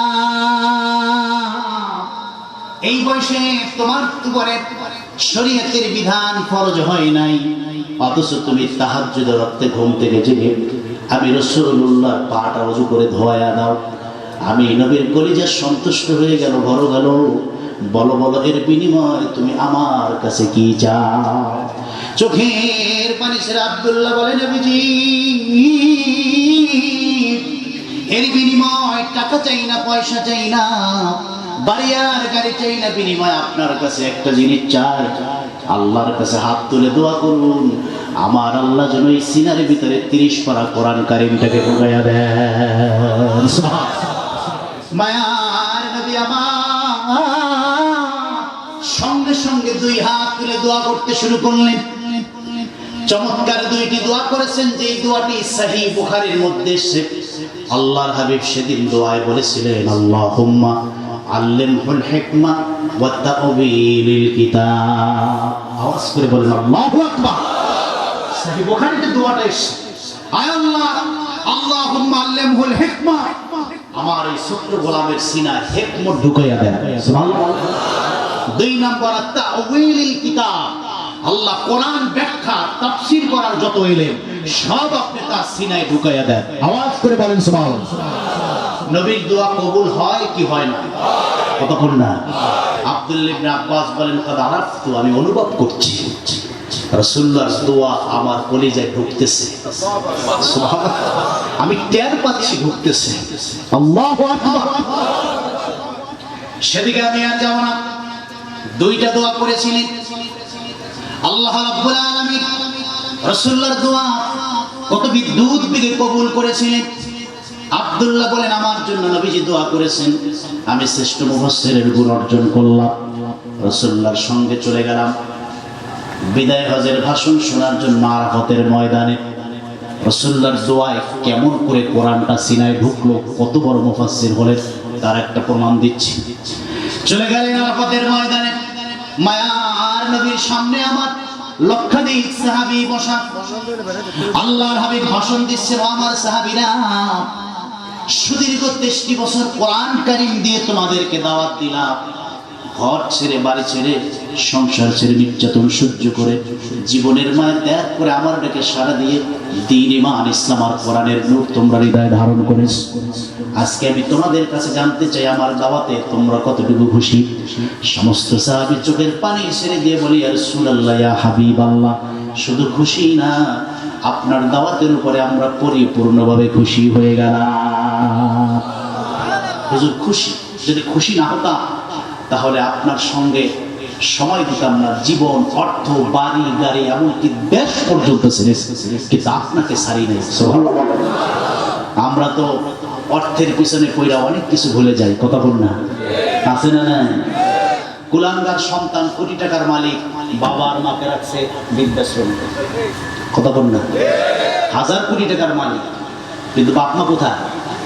বৃদ্ধাশ্রমে। দুনিয়ার পিছনে পড়ে বাবা মাকে রাখলো বৃদ্ধাশ্রমে। মুসলমান, আমি অ্যানালাইসিস করে দুনিয়ার জমিনে 3টা জান্নাতের সংবাদ পেয়েছি। এই দুনিয়াতে বর্তমানে এখনো 3টা জান্নাত আছে। সুবহানাল্লাহ বলেন। কয়টা? রাসূলুল্লাহ বলেছেন, সহিহ বুখারীর বর্ণনা, প্রথম জান্নাত আছে মদিনায়। সুবহানাল্লাহ বলেন। আল্লাহর হাবিব বলেছেন, মা বাইনা মিনবারি ওয়া বালতি রাউযাতুম মিন রিয়াজিল জান্নাহ। আমি নবী যেখানে এখন ঘুমিয়ে আছি আর যেখানে দাঁড়িয়ে খুতবা দিতাম, এই মাঝখানের জায়গাটা বেহেশতের বাগান। সুবহানাল্লাহ। আমার এক মুসল্লি 2015-তে হজে গেছে, তা আমার সাথে তার ভালো সম্পর্ক না, দেখলে সালাম পেলাম না। ভালো সম্পর্ক না থাকার কারণ আছে, তিনি একটু লা লা, আমাদের সে লা আছে না, বুঝেন নাই, লা মাযহাবী। কি মাযহাবী? তিনি লা মাযহাবী। তারপরও দেখলে সালাম কালাম দেয়, আমিও সালাম দিই আগেবারে। তো হজ থেকে এসে বলে যে, হুজুর হজ তো করে আসছে। বলে, আলহামদুলিল্লাহ, এটা তো সৌভাগ্য। তো কেমন কি করলেন, কোথায় কোথায় গেলেন? কোথায় না, সব জায়গা ঘুরে ঘুরে দেখে আসছে। বললাম যে, মক্কায় কয়দিন আর মদিনায় কয়দিন? বলে, না, মদিনা যাইনি তো। আমি বললাম যে, ওরে দুষ্টামি করতেছে। বলে, না, মদিনায় যা। বললাম, কেন? বলে, মদিনায় কি? হজ তো মক্কায়, মদিনায় কি? আমি বললাম, হজ তো মক্কায়, তা তো ঠিকই আছে, মদিনায় কি? আমি বললাম যে, হজ তো কবুল হয় মদিনায়। সুবহানাল্লাহ। আপনি যে হজটা করলেন, এটা একটু আল্লাহর নবীকে জানানো দরকার না, যে রাসূল, আপনি বাড়িতে বেড়াইতে গেছে, বাড়িওয়ালার সাথে যোগাযোগ নাই, খাইয়ে দিয়ে আপনি চলে আসছেন, কথা বলুন না, এটা কেমন? আপনি মেহমান হলেন, আপনি মক্কা মদিনা মেহমান হলেন, অথচ যার কারণে দিন, যার কারণে ইসলাম, যার কারণে কোরআন, যার কারণে আজকের পর্যন্ত এই দিন আসে, তার বাড়িতে গেলেন না, তাকে কথা বললেন না, সালাম দিলেন না, কোনো কিছু করলেন না, আপনি হজ করে চলে আসলেন। কথা বলতে বলতে একটা পর্যায়ে সে আমাকে বলেছে যে, মদিনায় এই জন্য যাই নাই, কারণ মদিনায় গেলে শিরক হয়। বলেন নাউজুবিল্লাহ। আমি বললাম, কেমন করে? কেউ যদি বিশ্বাস করে যে রাসূলুল্লাহ রওজায় জীবিত আছে, তাহলে এটা শিরক হবে। তিনি মরে গেলে পচে মাটির সাথে মিশে গেছেন, মদিনায় কিছু নাই, সুতরাং যাব কেন? মক্কা থেকে হজ করে ফিরে আসছি। বলেন নাউজুবিল্লাহ। এজন্য বলি যে, মুসলমান, আমাদেরকে সাবধান হতে হবে। আমাদেরকে 2টা সূরাতে ধোঁকা দেওয়া হচ্ছে। কয়টা সূরাত? সকলে বলে। একটা নেক সূরাত আর একটা বদ সূরাত। বদ সূরাত কাফের, মুশরিক, বেদিন, তারা আমাদের চিরস্থায়ী শত্রু, কথা বল না। তাদেরকে আমরা চিনি পথে ঘাটে, তাদের সাথে আর চেনার কিছু নাই, বরং তাদের যে শত্রুতা, তারা যে ক্ষতি করবে, এটা স্পষ্ট আমরা জানি। সেখান থেকে বাঁচার আমাদের সুযোগ আছে, কিন্তু ন্যাক সুরাতে ধোকা দিলে সেখান থেকে বাঁচার সুযোগ, কথা বলেন, সুযোগ। এই যে সামনে আসতেছে রমজান, একই কাতারে দাঁড়াইয়া আপনি পড়বেন 20, উনি পড়বে 8, কথা বল না, আপনি পড়বেন কত? 20 রাকাত, সে পড়বে কয় রাকাত? 8 রাকাত। আপনার মাথা ডেঙ্গে এসে চলে যাবে। আপনার মনে প্রশ্ন, কি ব্যাপার, আমি পড়ি 20, উনি পড়লো 8, তাহলে কি আমি ভুল করতেছি? কথা বল না। আর বাবা না বলে না, এরকম একটা ব্রেনে প্রশ্ন আসে কি আসে না? দেখেন, সেও নামাজি, আপনিও নামাজি, কিন্তু আপনার ব্রেনে প্রশ্ন একটা ঘুরাই দিয়ে লাগাই চলে যায়। এটা হলো নেক সুরাতের ধোঁকা, ঠিক কিনা বলে? ওমর ইবনে খাত্তাবের মতো ব্যক্তিত্ব, রাসূল যার সামনে বলেছেন, লাউ কানা বা'দি নাবিয়্যুন লাকানা ওমর, আমার পরে যদি আল্লাহ কাউকে নবী বানাতেন অবশ্যই ওমর নবী হওয়ার যোগ্যতা রাখতেন। সুবহানাল্লাহ। ওমরের মতো ব্যক্তিত্ব নিজে দাঁড়িয়ে থেকে 20 রাকাত তারাবিকে সাবেত করে গেলেন। উবাই ইবনে কাব ইমামতি করলেন। তুমি আজকে এসে বলো তারাবি না, তুমি ওমরের চেয়ে বেশি বুঝো, কথা বল না।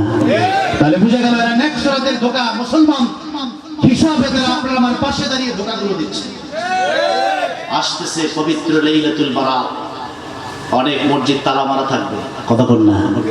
আর অনেক মসজিদে মানুষ যাবে, তওবা করবে, ইস্তিগফার করবে, কান্নাকাটি করবে, বা আমার জন্য দোয়া করবে, কোরআন তেলাওয়াত করবে, গোটা রাত জেগে ইবাদত করবে। মৌলবী তো ফতোয়া দিছে জায়েজ নাই, বেদাত, কথা বল না। জোরে বলে, এ বাবা আমার কথা কি বুঝতে কষ্ট হচ্ছে? আমি তো লাউডলি স্পিকারে বলছি, বলার এই প্রশ্নের জবাব দেওয়ার জন্য আমি প্রস্তুত। কে বলেছে সবে বরাত নাই? বলেছে কে? আমি এখন রেফারেন্স দিব তার কিতাব থেকে, যার অনুসারীরা বলে যে সবে বরাত নাই। নাসিরউদ্দিন আলবানীর নাম শুনেছেন? কথা বলে না। আহলে হাদিসদের সবচেয়ে বড় যিনি লিডার, তাকে বলা হয় নাসিরউদ্দিন আলবানী। দোয়া করি, বড় আলেম ছিলেন, আল্লাহ কবুল করুন বলেন আমিন। মতভেদ থাকতে পারে, মতপার্থক্য থাকতে পারে, অ্যানালাইসিস হতে পারে হাদিস নিয়ে, যায়েদ নিয়ে, সহিহ নিয়ে অ্যানালাইসিস হতে পারে হাদিসের, কোনো দুঃখ নাই। কিন্তু একটি আমলকে বিদআত বলার আগে 1000বার চিন্তা করা উচিত, ঠিক কিনা বলেন? মা রাওয়াহুল মুসলিমুনা হাসানান ফাহুয়া সুন্নাহ। মুসলমানরা যে আমলটাকে সুন্দর দেখে, মনে করে যে সুন্নাত, এটাও এক ধরনের সুন্নাত। যেই আমলটা সুন্নাত, আপনি মসজিদে ঢুকে কোরআন তেলাওয়াত করবেন, জিকির আজকার করবেন, নফল নামাজ পড়বেন, ইস্তিগফার করবেন, তওবা করবেন, এর ভিতরে খারাপ আছে? তওবা করা খারাপ কাজ, দরুদ শরীফ পড়া খারাপ, নামাজ পড়া খারাপ, কোরআন তেলাওয়াত খারাপ, তো বিদআত হলো কেমনে? যদি গান বাজনা হইতো, ঢোল তবলা হইতো, তাই একটা প্রশ্ন, কতক্ষণ না? যদি খারাপ কিছু না থাকে, এমন কার্যকলাপ যদি মুসলমানরা করে, তাহলে সেটা বিদআত, তবে বিদআতে হাসানা, ভালো কাজ, ঠিক কিনা বলেন? আচ্ছা বাবা বলেন, কোরআন শরীফ আমরা যে পড়ি, জেদ জবর আছে না নাই? নবীজির যুগে ছিল, সাহাবীদের যুগে ছিল না। বহু পরে এসে, তাবেঈনের পরে এসে মানুষের পড়ার সুবিধার্থে, ইসলামের সৌন্দর্য রক্ষার জন্য এটাকে জেদ জবর দেওয়া হয়েছে, কথা বল না। তাই এটা বিদআত, কোরআন শরীফ যদি বিদআত হয়ে গেল, কথা বল না। বুঝে শুনে কথা বলতে হবে, সব জিনিস বিদআত হয় না। বুখারী শরীফ আছে না নাই? রাসূলুল্লাহর যুগে কিতাব আকারে ছিল, সাহাবীদের যুগে, এটা ইমাম বুখারী বলছেন, এটাও বিদআত। যেই বলবি ফতোয়া দিচ্ছে বিদআত, সে তো বিদআতের কিতাব পড়ে বিদআতের ফতোয়া দিচ্ছে, ঠিক কিনা বল? এই জন্য বুঝে শুনে কথা বলতে হবে। যেটাকে বাতিল সেটাকে আমরাও বাতিল বলি, যেটা বিদআত সেটাকে আমরাও বিদআত বলি। কিন্তু যেটার দ্বারা মানুষের মুমিনের অন্তরে আল্লাহর ইবাদতের প্রতি মায়া জাগে, চোখে পানি আসে, তওবা ইস্তিগফার করে, মানুষ মসজিদমুখী হয়, দ্বীনমুখী হয়, কোরআনমুখী হয়, সেটার ব্যাপারে ফতোয়া দেওয়ার আগে 1000বার চিন্তা করা উচিত, ঠিক কিনা বলেন? সবে বরাত আছে, এবং আমি একটা হাদিস আপনাদেরকে শোনাবো, যেই হাদিসটাকে নাসিরউদ্দিন আলবানী সহিহ বলেছে। তার একটা কিতাব আছে সিলসিলাতু আহাদিস as-সাহিহা। ইমাম আলবানীর একটা কিতাব আছে সহিহ হাদিসের একটা কিতাব। উনি যত সহিহ হাদিস সব একটা কিতাবের মধ্যে আনছেন, ওই কিতাবটার নাম দিয়েছেন সিলসিলাতু আহাদিস সাহিহা, সহিহ হাদিসের একটা গ্রন্থ। এই কিতাবের ভিতরে লাইলাতুল বারাতের পক্ষে একটা হাদিস এনে তিনি বলেছেন লাইলাতুল বারাত আছে এবং এটা সহিহ, যদি আমল করে সে আল্লাহর পক্ষ থেকে মহা পুরস্কার দ্বারা পুরস্কৃত হবে। বলেন সুবহানাল্লাহ। আমি শুধু সেই হাদিসটা শোনাই। আখরাজাহু মুহাম্মদ নাসিরউদ্দিন আলবানী ওয়া সাহাহাহু ফি সিলসিলাতিল আহাদিস সহিহা আল মুজাদ্দাদ সালিস, তৃতীয় খণ্ড, পৃষ্ঠা নাম্বার হলো 135, হাদিস নাম্বার হলো 1144। হাদিসটি এসেছে সুনান ইবনে মাজাহ। সুনান ইবনে মাজাহ মধ্যে হাদিসটি এসেছে। হাদিসটি বর্ণনা করেছেন মুআজ ইবনে জাবাল। তিনি বলেছেন, আল্লাহর হাবিব ইরশাদ করেন, ইয়াত্তালিউল্লাহু আযজা ওয়া জাল্লা, আল্লাহ পাক বিশেষ ভূমিকা রহমত, বরকত, মাগফিরাতের ডালি নিয়ে হাজির হয়ে যায় আলা খালকিহি, গোটা সৃষ্টির উপরে আল্লাহ একটা রহমতি দৃষ্টি দেন। কবে দেন? লাইলাতুন নিসফি মিন শাবান, হুজুর আছে শাবান মাসের মধ্যরাত্রি অর্থাৎ মাঝামাঝি, লাইলাতুন নিসফি মিন শাবান, শাবানের 15 তারিখের মাঝের রাতে, 14তম দিন শেষ, 15তম রাত্রিটা যে আসে, এই রাত্রিতে আল্লাহ পাক একটা বিশেষ রহমতের নজর গোটা সৃষ্টির উপরে তিনি দেন। সুবহানাল্লাহ। রাত্রি কিন্তু স্পষ্ট, শাবান মাসের 14 তারিখ রাত। আমরা বলি শবে বরাত। আমরা শবে বরাত কেন বলি? সব ফার্সি শব্দ, বারাতুন আরবি শব্দ। আমরা ফার্সি কেন বলি? একসময় এদেশের যে কিতাবপত্র সেটার অনুবাদ ছিল ফার্সিতে, পরে উর্দুতে পাওয়া গেছে, এখন বাংলায়। কারণ এই সমস্ত কিতাবগুলি ফার্সি দেশে সবচেয়ে বেশি লেখা হতো, যার কারণে ফার্সি পরিভাষা আমাদের সমাজে পরিচালনা হওয়ার কারণে আমরা ফার্সি বলি, ফার্সি নামে পরিচিত। কিন্তু আমরা যদি লাইলাতুল বারাতকে আরবিতে বলি তাহলে লাইলাতুন নিসফি মিন শাবান, এইরকম একটি অধ্যায় ইবনে মাজার মধ্যে ইমাম ইবনে মাজাহ রাহিমাহুল্লাহ এনেছে। এই ইবনে মাজাহ শরীফের 100তম পৃষ্ঠার মধ্যে এই হাদিসটি এসেছে, যেটা ইমাম আলবানী তার কিতাবের মধ্যে এনে বলেছেন সহিহ, যে আল্লাহ লাইলাতুল বারাতের মধ্যরাত্রে, লাইলাতুল বারাতের রাত্রিতে বিশেষ একটা রহমতের দৃষ্টি গোটা সৃষ্টির উপরে দেন। উদ্দেশ্য হলো এই দৃষ্টি দিয়ে আল্লাহ কি করেন? আল্লাহ পাক ফায়াগফিরু লিজামিই খালকিহি, আল্লাহ গোটা সৃষ্টির সমস্ত গুনাহ maaf করে দেন। বলেন সুবহানাল্লাহ। তবে দুই শ্রেণী ছাড়া, ইল্লাল মুশরিক ওয়াল মুশাহিদ, তবে যারা মুশরিক আর যারা হিংসা বিদ্বেষ ওয়ালা মানুষ, এই দুই শ্রেণী ছাড়া আল্লাহ সকল শ্রেণীকে লাইলাতুল বারাতের রাত্রিতে ক্ষমা করে দেন। বলেন সুবহানাল্লাহ। তাহলে কোন রাত্রি জেগে ইবাদত করলে যদি আল্লাহর কাছ থেকে মাপ পাওয়া যায়, ক্ষমা পাওয়া যায়, নাজাত পাওয়া যায়, সেই রাত্র আমাদের জন্য জাগরণ করার দরকার আছে না নাই? কারণ এই রাত্রে গুনাহ মাফ করে দেন কে? জোরে বলেন কে? এই হাদিসকে সহিহ আমি বলি না, এই হাদিসকে সহিহ বলেছেন আলবানী রাহিমাহুল্লাহ, যিনি আহলে হাদিসের বড় গুরু। কথা বলেন না? এই জন্য বলবো, আগে গুরুকে ঠিক করেন, গুরুকে বলেন যে আপনি আপনার ফতোয়া পাল্টান, তারপরে আমাদের দিকে আসেন। কথা বলেন না?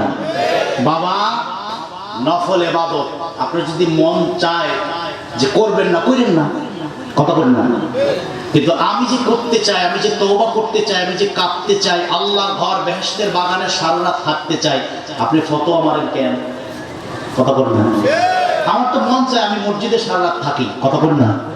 আমার তো মন চায় আমি সারা রাত ইমাম সাহেবের কথা শুনি, আমি একটু জিকির করি, আমি একটু কোরআন পড়ি, আমি একটু ইস্তিগফার করি, আমি একটু নবীকে সালাতু সালাম পেশ করি, আমার মন চায়। আপনি ফতোয়া দেন কেন? বুঝে গেল এর ভিতরে একটা ভিন্ন উদ্দেশ্য আছে না নাই? সবচেয়ে বড় উদ্দেশ্য মানুষদেরকে আমল হারা করা।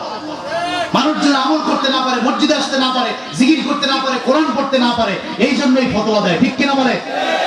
এই জন্য কথা খুব পরিষ্কার, আকলমানদের জন্য অনেক কথা বলার প্রয়োজন নেই। এইরকম আমার কাছে শত দলিল আছে, শুধু একটা দলিল দিলাম, হাদিসটি সমস্ত মুহাদ্দিস সহিহ বলেছে।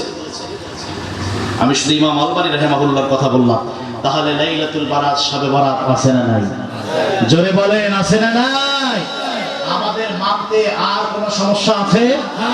আমি হুজুরকে পাশে রেখে বসলাম, তবে এটা নফল ইবাদত। এটা কি মন চাইলে করবেন, যদি মন না চাই করতে না করবেন, কিন্তু ফতোয়াবাজি করা যাবে, যারা বলেন যাবে। এই জন্য ন্যাক সুরাতের ধোঁকা থেকে আমাদেরকে বাঁচতে হবে, ঠিক কিনা বলেন? আল্লাহ কবুল করুক, বলেন আমিন। কষ্ট হচ্ছে? আমরা যদি আর 20 মিনিট কথা শুনি সব মিলিয়ে, অধৈর্য হব না তো? কেউ যাব না তো? তাহলে আব্দুল্লাহ ইবনে আব্বাস রাসূলুল্লাহর দোয়ায় শ্রেষ্ঠ মুফাসসির হলেন, চলে গেলেন আরাফাতের ময়দানে। কত উঁচু মাপের মুফাসসির হলেন সেটা বোঝানোর জন্য বলছি। আল্লাহ রাসূল সাহাবীদেরকে বললেন, 23 বছর কোরআন দিয়ে দাওয়াত দিলাম, খুশি? বলে হুজুর আমরা এত খুশি, ঘর ছেড়েছি, বাড়ি ছেড়েছি, জিহাদের ময়দানে শহীদ হয়েছি, কিন্তু আপনাকে ছাড়ি নাই। সুবহানাল্লাহ। আল্লাহর হাবিব সাহাবীদের কাছ থেকে ওয়াদা নিলেন। যখন এই কথাবার্তা চলছে, জিবরাইল আমিন আল্লাহ রাব্বুল আলামিনের পক্ষ থেকে নাজিল হয়ে গেলেন। রাসূলুল্লাহর কানে কানে এসে বলেন, ইয়া রাসূলুল্লাহ, ইয়া হাবিবাল্লাহ। সমস্ত সাহাবীরা তারা উচ্চ সুরে আপনার কথার পক্ষে জবাব দিয়েছে। আপনার 23 বছরের দাওয়াতের উপরে তারা খুশি। শুধু তারাই খুশি নয়, স্বয়ং আসমানের আল্লাহ রাব্বুল আলামিন আপনার এই 23 বছরের দাওয়াতের উপরে এত বেশি খুশি হয়ে গেছেন, আল্লাহ রাব্বুল আলামিন আপনার পক্ষে দাওয়াত কবুল হয়েছে, এই পক্ষে আল্লাহ পাক কোরআন কারীমের একটা আয়াত নাযিল করে দিয়েছে। আমি সেই আয়াতটা নিয়েছি, নবীজি আমার জিবরাইলকে বলে, জিবরাইল কোন আয়াত আমার পক্ষে নাযিল হয়েছে? জিবরাইল বলেন, ইয়া রাসূলুল্লাহ, আদম থেকে ঈসা নবী সমস্ত নবীরা দুনিয়াতে মানুষকে দ্বীনের দাওয়াত দিয়েছেন। কেউ 1000 বছর, কেউ 950 বছর, কেউ 600 বছর, কেউ 500 বছর, 400, 300, 100, 70, 80 বছর দাওয়াত দিয়েছে। আল্লাহ পাক কোন নবীর দিনকে পূর্ণ করে দেন নাই।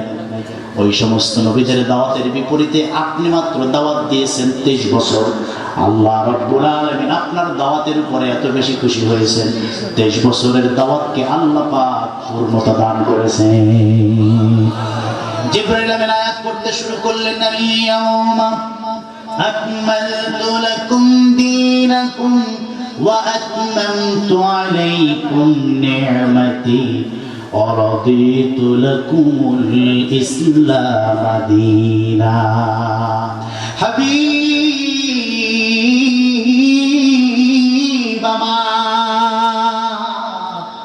আপনার উপরে মায়া, মহাব্বত আর ভালোবাসা করে যেই দিনের দায়িত্ব দিয়েছিলাম, পূর্ণাঙ্গ দিনের দায়িত্ব পালন করেছেন, দান মুবারক শহীদ করেছেন, রক্ত ঝরিয়েছেন, এক চুল পরিমাণ দিন থেকে দূরে সরে যান নাই। বরং আপনার কাছে মক্কা মদিনা ক্ষমতা, নারী আর গাড়ি আর বাড়ির অফার এসছে, সমস্ত অফার এসছে, সব অফারকে ডিনাই করে দিয়ে আপনি দ্বীন ঈমান ইসলামের উপরে নিজে ঘটর রেখেছেন। বেহেশতি আর জান্নাতি সুরে মানুষের কাছে কোরআন কারীম উপস্থাপন করেছে।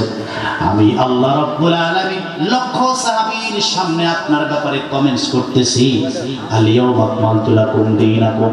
কোন নবীর দিন পূর্ণ করি নাই, কিন্তু আজকের এই দিবসে আমি আল্লাহ আপনি নবীর পরে দিনকে পরিপূর্ণ করে দিলাম। ওয়া আতমামতু আলাইকুম নি'মাতি, নবী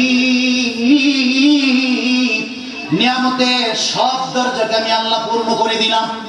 শুধুমাত্র কেবলমাত্র একমাত্র দিনকে সন্তুষ্টমূলক, একমাত্র ইসলাম হিসাবে দিনকে আমি আল্লাহ পাক কবুল করে দিলাম। এই আয়াত যখন নাজিল হলো, সমস্ত সাহাবীরা শোনার সঙ্গে সঙ্গে মিছিল শুরু করে দিয়েছে। আমাদের নবীর দিন পূর্ণ হয়ে গেছে, তার দাওয়াত আল্লাহর কাছে কবুল হয়েছে। আনন্দে উদ্দীপিত হয়ে তাকবীর আর মিছিল দিতেছেন, সবাই আনন্দ। রাসূলুল্লাহর দিন পূর্ণ হয়েছে, কিন্তু রাসূলুল্লাহর ডান পাশে বসা ছোট আব্দুল্লাহ ইবনে আব্বাস ও খুশি হতে পারে নাই, মিছিলও দেয় না, তাকবীরও দেয় না। বরং আয়াত নাজিল হওয়ার সঙ্গে সঙ্গে চোখের পানি ছেড়ে দিয়ে কান্নাকাটি শুরু করেছে। সবাই খুশি, কিন্তু একজন কান্নাকাটি করে। হযরত ওমরের চোখ পড়ল আব্দুল্লাহর দিকে। রে আব্দুল্লাহ, রাসূলুল্লাহর দিন পূর্ণ হয়েছে, ইসলাম বিজয়ী ধর্ম হিসেবে আল্লাহর কাছ থেকে ঘোষণা এসেছে, সবাই আমরা খুশি, তুমি কেন কাঁদো? আব্দুল্লাহ বলে, চাচাজি আমার জানি না এই আয়াতের তাফসীর আর ব্যাখ্যা আপনারা কি বুঝেছেন তা আমি জানি না, তবে আমি যতটুকু আয়াতের তাফসীর আর ব্যাখ্যা বুঝতে পেরেছি তাতে খুশি হওয়ার মিছিল দেওয়ার কিছু নাই। কয় তুমি কি ব্যাখ্যার বিশ্লেষণ বুঝেছো?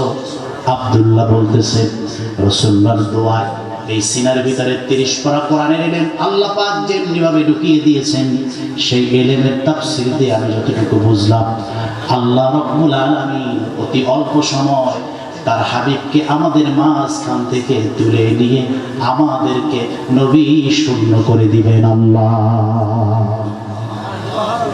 আমি তো দেখতে পাচ্ছি আয়াত মানে রাসূল আমাদের মাঝে বেশি দিন না, যেই নবীর চেহারার দিকে তাকাইলে ক্ষুধা নিবারণ হয়, সুবহানাল্লাহ। যেই নবীর আঙুল আকাশের দিকে গেলে চাঁদ দুভাগ হয়, যেই নবীর আঙুল জমিনের দিকে দিলে আঙুলটা ঝর্ণা হয়ে যায়, যেই নবীর রাস্তা দিয়ে হাঁটলে গোটা রাস্তাটা সুগন্ধিতে পরিণত হয়, সুবহানাল্লাহ। যেই নবীর পেশাব পান করলে জাহান্নাম হারাম হয়, যেই নবীর রক্ত পান করে ওযুর পানি পান করে সাহাবীরা জান্নাতি হয়ে যায়, সুবহানাল্লাহ। যেই নবী ছিঁড়ে যাওয়া চোখটাকে চোখে লাগাই দিলে নূতন চোখ হয়ে যায়, সুবহানাল্লাহ। সেই নবীকে আল্লাহ পাক আমাদের কাছ থেকে তুলে নেবে যার অন্তরে বিন্দু পরিমাণ রাসূলুল্লাহর প্রতি ঈমান মহব্বত আর ভালোবাসা আছে, সে তো আনন্দ করতে পারে না, খুশি হতে পারে না। রাসূলুল্লাহ আমাদের কাছ থেকে বিদায় নিয়ে যাবেন এই খবরে আমি চোখের পানি ছেড়ে দিয়ে কাঁদি, সুবহানাল্লাহ। ওমর বলে, ব্যাপার কি? কয় যে না, আল্লাহ যেহেতু তার দিন পূর্ণ করে দিয়েছেন, তার মানে রাসূলুল্লাহর কাজ তো আর বাকি নাই, কথা বল না, দায়িত্ব যেহেতু শেষ, তাড়াতাড়ি নিয়ে যাবেন। রাসূল পাশে বসে তার কথা শুনে অঝোর নয়নে কাঁদতেছে, টেনে এনে 10 বছরের বালকের বুকে চাপ দিয়ে বলে, আব্দুল্লাহ, রাসূলুল্লাহর দোয়া তুমি শ্রেষ্ঠ মুফাসসিরের গুণ অর্জন করেছো, সুবহানাল্লাহ। তোমার তাফসীর সত্যি যে আমি রাসূল আর বেশি দিন নাই, ঠিকই পরবর্তী বছর রাসূলুল্লাহ দুনিয়া থেকে বিদায় নিয়ে যান, সুবহানাল্লাহ। রাসূলুল্লাহর দোয়া 8 বছরের বালক কেমন করে কোরআনের জ্ঞান সিনায় ধারণ করেছে, সুবহানাল্লাহ বলে, আরো জোরে বলে। তাহলে রাসূলুল্লাহর দোয়ার পাওয়ার আছে না নাই? কম না বেশি? বন্ধুরা আমার, কথা ঘুরে শেষের দিকে নিয়ে আসি।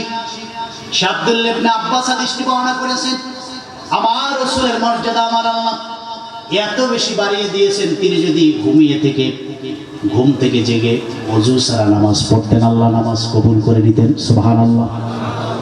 হাদিস এসেছে সহিহ বুখারীতে। এইটা শুনে আমরা শেষের দিকে যাব। আব্দুল্লাহ ইবনে আব্বাস বলেন, ওই যে তাহাজ্জুদের রক্তে পা ধোয়া ওযু করায় দিতাম, আল্লাহ রাসূল তাহাজ্জুদের নামাজে দাঁড়ায়া যেতেন, আমি ছোট্ট বালক, আমিও নামাজে দাঁড়ায় যেতাম। এতই ছোট ছিলাম, ডানে দাঁড়াবো না বামে দাঁড়াবো এই জ্ঞান আমার হয় নাই, যার কারণে আমি দাঁড়াইছি বাম দিকে। নামাজে ইমামের সাথে একজন হলে ডানে দাঁড়াবে না বামে, কথা বল না। সে বলে যে আমি দাঁড়াইছি বামে, আমি ছোট তো, আমি তো বুঝি না। তাহলে বুঝে গেল ছোটদেরকেও নামাজের জন্য মসজিদে নেওয়ার দরকার আছে না? আমরা তো ধমকাই, ওই মসজিদে কথা বলে যেন দেয় কথা বল না। অথচ ছোটদের নামাজকে আমার রাসূল কত পছন্দ করতেন। ইমাম হোসেন নামাজ অবস্থায় উঠছে ঘাড়ে, কোথায়, কথা বল না। রাসূলুল্লাহ নামাজ পড়েন, হাসান হোসেন ঘাড়ের উপর। ছোটদের প্রতি আমার আল্লাহ কতটা খেয়াল। তো 5 মিনিট 10 মিনিট যায় রাসূল সিজদা থেকে মাথা তুলবেন, কিন্তু ছোট তো ঘাট থেকে নামে না। রাসূল এখন তাদেরকে ফেলে দিতে চাচ্ছেন, একটু নড়াচড়া করতেছেন, সরে গেলেই উঠবে, অনেকক্ষণ হয়ে গেছে সিজদায়। জিবরাইল এসে বলছেন, না ওঠা যাবে না, আপনার নামাজ যদি আরো 10 মিনিট সিজদায় থাকা লাগে থাকে, কিন্তু ছোটদের নামাজের ভিতরের এই দুষ্টামিটা আমার আল্লাহর অনেক পছন্দ, সুবহানাল্লাহ। ইচ্ছা করে যতক্ষণ না নামে অতক্ষণ আপনি সিজদা থেকে মাথা তুলবেন না, সুবহানাল্লাহ। ছোটদের প্রতি রাসূলুল্লাহ খুব স্নেহ আদর যত্ন ভালোবাসা দিতেন। খাদেম ছিল, কত ভুল করছে, তিনি বলছেন এত ভুল করছি, রাসূল বলেন না লিমা ফাআলতা কাযা ওয়া কাযা ওয়া আনাস, কেন এরকম করেছো, কেন ভুল করছো, কেন জুতাটা একটা আনছো আর একটা আনো নাই, কোনোদিন 10 বছরে বলেন নাই। বরং ভুল করতাম রাসূলুল্লাহ মুস্কি হাসি দিতেন, সুবহানাল্লাহ। এই জন্য মসজিদে ছেলেদেরকে নিবেন, বাচ্চাদেরকে নিবেন, চকলেট নিয়ে যাবেন পকেটে, প্রতি ওয়াক্তে চকলেট দিবেন যাতে করে বেশি বেশি করে আসে। এখন থেকে যদি মসজিদমুখী করা যায় এই ছেলেটা বড় হয়ে অটোমেটিক নামাজি হবে, ঠিক কিনা বল? কিন্তু আমরা তো ধমক দিই, যার কারণে মসজিদে আসে না, পরে দোকানে যায়, টিভি দেখে, দোকানে আসে না, নেই মসজিদে জায়গা নাইতে যাইব কই, এই জন্য টিভি দেখে, দুষ্টেমি করে, খেলতে যায়, ঠিক কিনা বলে? এগুলো চেঞ্জ করতে হবে, ছেলেদেরকে মসজিদমুখী করবেন, নিজে ধরে নিয়ে যাবেন। বন্ধুরা আমার, তিনি বলেন যদিও আমার বয়স ৮, তাহাজ্জুদ পড়ি, দাঁড়িয়েছি বাম পাশে নামাজের ভিতরে, রাসূলুল্লাহ আমাকে টেনে ডান পাশে দান করালেন। এরপর আল্লাহর হাবিব নামাজ শেষ করলেন। তাহাজ্জুদের নামাজ শেষ করার পর এখনো 1 ঘন্টা ফজরের বাকি।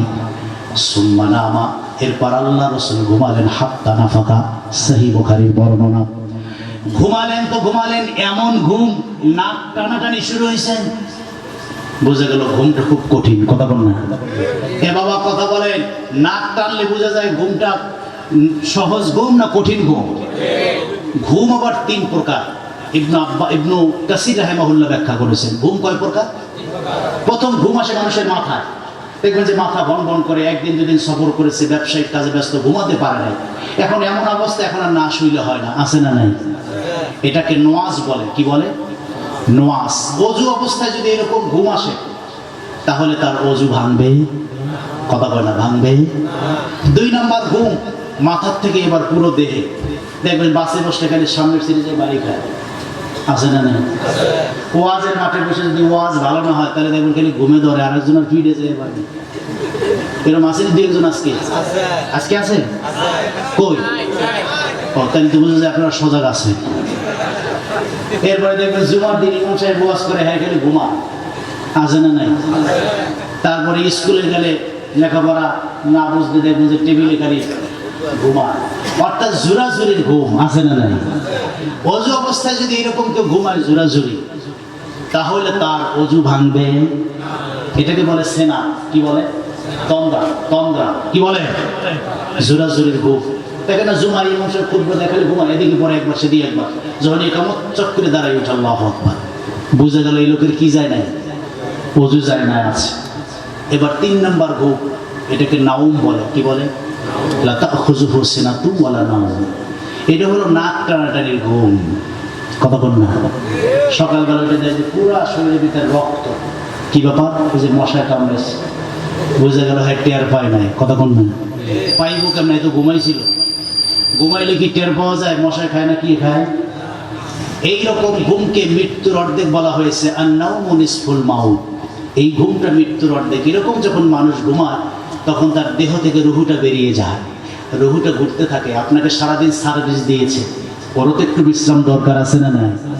আপনারে মরার মতো ঘুম পাড়ায় ঘুরতে যায়। রাসূল বলছেন এইরকম ঘুমন্ত ব্যক্তিকে হঠাৎ ডাক দিতে নাই, বরং যখন ঘুম থেকে যাওয়ার মাথায় হাত দিয়ে, আব্বা, আব্দুল্লাহ, আস্তে আস্তে উঠাতে হবে। যদি তাড়াহুড়া করে ডাক দেন দেখবে যে উঠাও একেবারে চোখ তাড়াইয়ে পড়বে, আছে না নাই?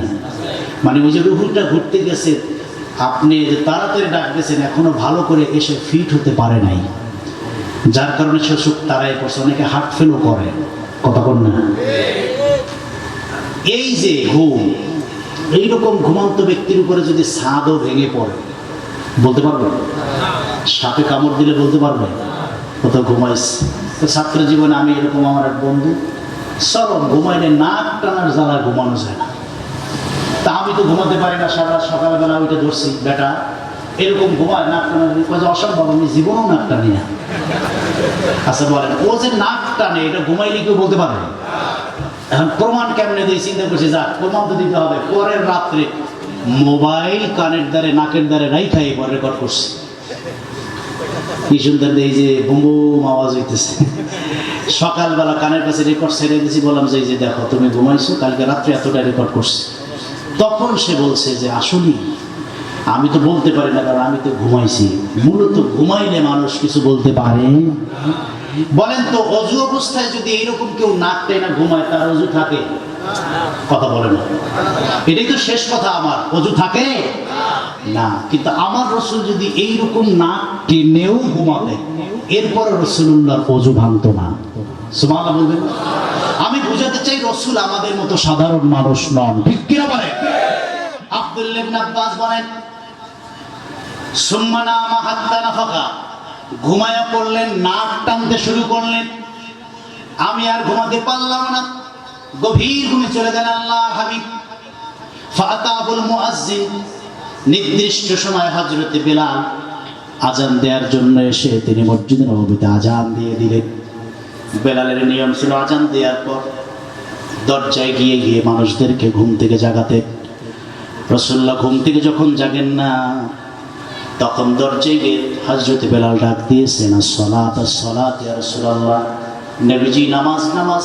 হঠাৎ করে আল্লাহর হাবিবের ঘুম ভেঙে যায়, চোখ ডলতে ডলতে ঘুম থেকে জাগলেন। সুম্মা সাল্লাহ, এরপর আল্লাহ রাসূল নামাজ পড়লেন। ওয়ালাম ইয়াতাওয়াজ্জা, আব্দুল্লাহ ইবনে আব্বাস বলেন সেদিনে নামাজের পূর্বে আল্লাহ রাসূল ওযু করেন না।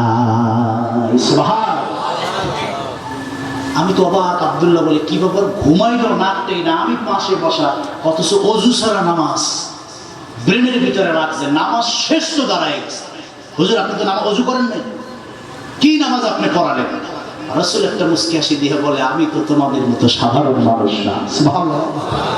ইন্নী উবিতু ওয়া উতইমু রাব্বি ওয়া ইয়াসকিন, আমি আমার রবের জন্য ঘুমাই, আমার রব না। রাসূলুল্লাহ বলছেন, ইন্না আইনি কদ নামাত ওয়া কলবি ইয়াহজান, আল্লাহ পাক নবীদের চোখটাকে শুধু বন্ধ করে রাখে, তাদের চোখ ঘুমায়, নবীদের অন্তর কখনো ঘুমায় না। বলেন না সুবহান।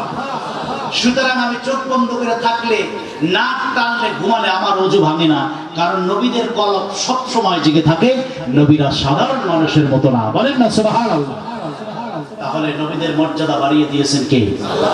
এই বিশ্বাসের নাম হলো সহিহ আকীদা। এখন যদি কেউ বলে রাসূল আমাদের মতোই সাধারণ মানুষ, এটা মানা যাবে? জোরে বলেন যাবে? সম্মানিত সুধী, আর সামনে যেতে চাচ্ছি না, বরকতের জন্য বলতে চাই, আলাম নাশরাহ লাকা সাদরাক। আল্লাহ তার হাবিবকে বলছেন, আমি কি আপনার সিনাকে শক্তিশালী করি নাই? সিনাকে আমি আল্লাহ পরিশোধিত করি নাই? সিনাকে আমি আল্লাহ খুলে দেই নাই? মূলত মানুষকে আল্লাহ দুইটা জায়গায়, তিনটা জায়গায় শক্তি দেন, মাথায়, দেহে আর কালবে। প্রাণীকে শক্তি দেন দুই জায়গায়, মাথায় আর দেহে। মানুষকে শক্তি দেন তিন জায়গায়, সাধারণ মানুষকে। আর যারা নবী রাসূল আম্বিয়া আল্লাহর প্রিয় বান্দা, তাদেরকে সবচেয়ে বেশি শক্তি দেন আল্লাহ সিনায় তথা কলবে। বলেন সুবহানাল্লাহ। যেমন মুসা নবীকে বলছে, ইযহাব ইলা ফিরাউন, মুসা রে ফিরাউনের লগে যুদ্ধ করো, ইন্নাহু তাগা, সে সীমা লঙ্ঘন করছে। মুসা কয়, আল্লাহ 9.5 লক্ষ বর্গ মাইলের প্রেসিডেন্ট ফেরাউন, 80,000 সৈন্য কন্টিনিউ যার চারদিকে ডিউটি করে, এই বেটার লাগে আমি একা যুদ্ধ করতে যাই মরবো না, আমি পারবো না। আল্লাহ কয় যে লাগবে কি তাই কয় যে আল্লাহ আমার কাছে লাগবে শক্তি। কয় যাও, আমি তোমার সিনায় শক্তি দিলাম। সুবহানাল্লাহ।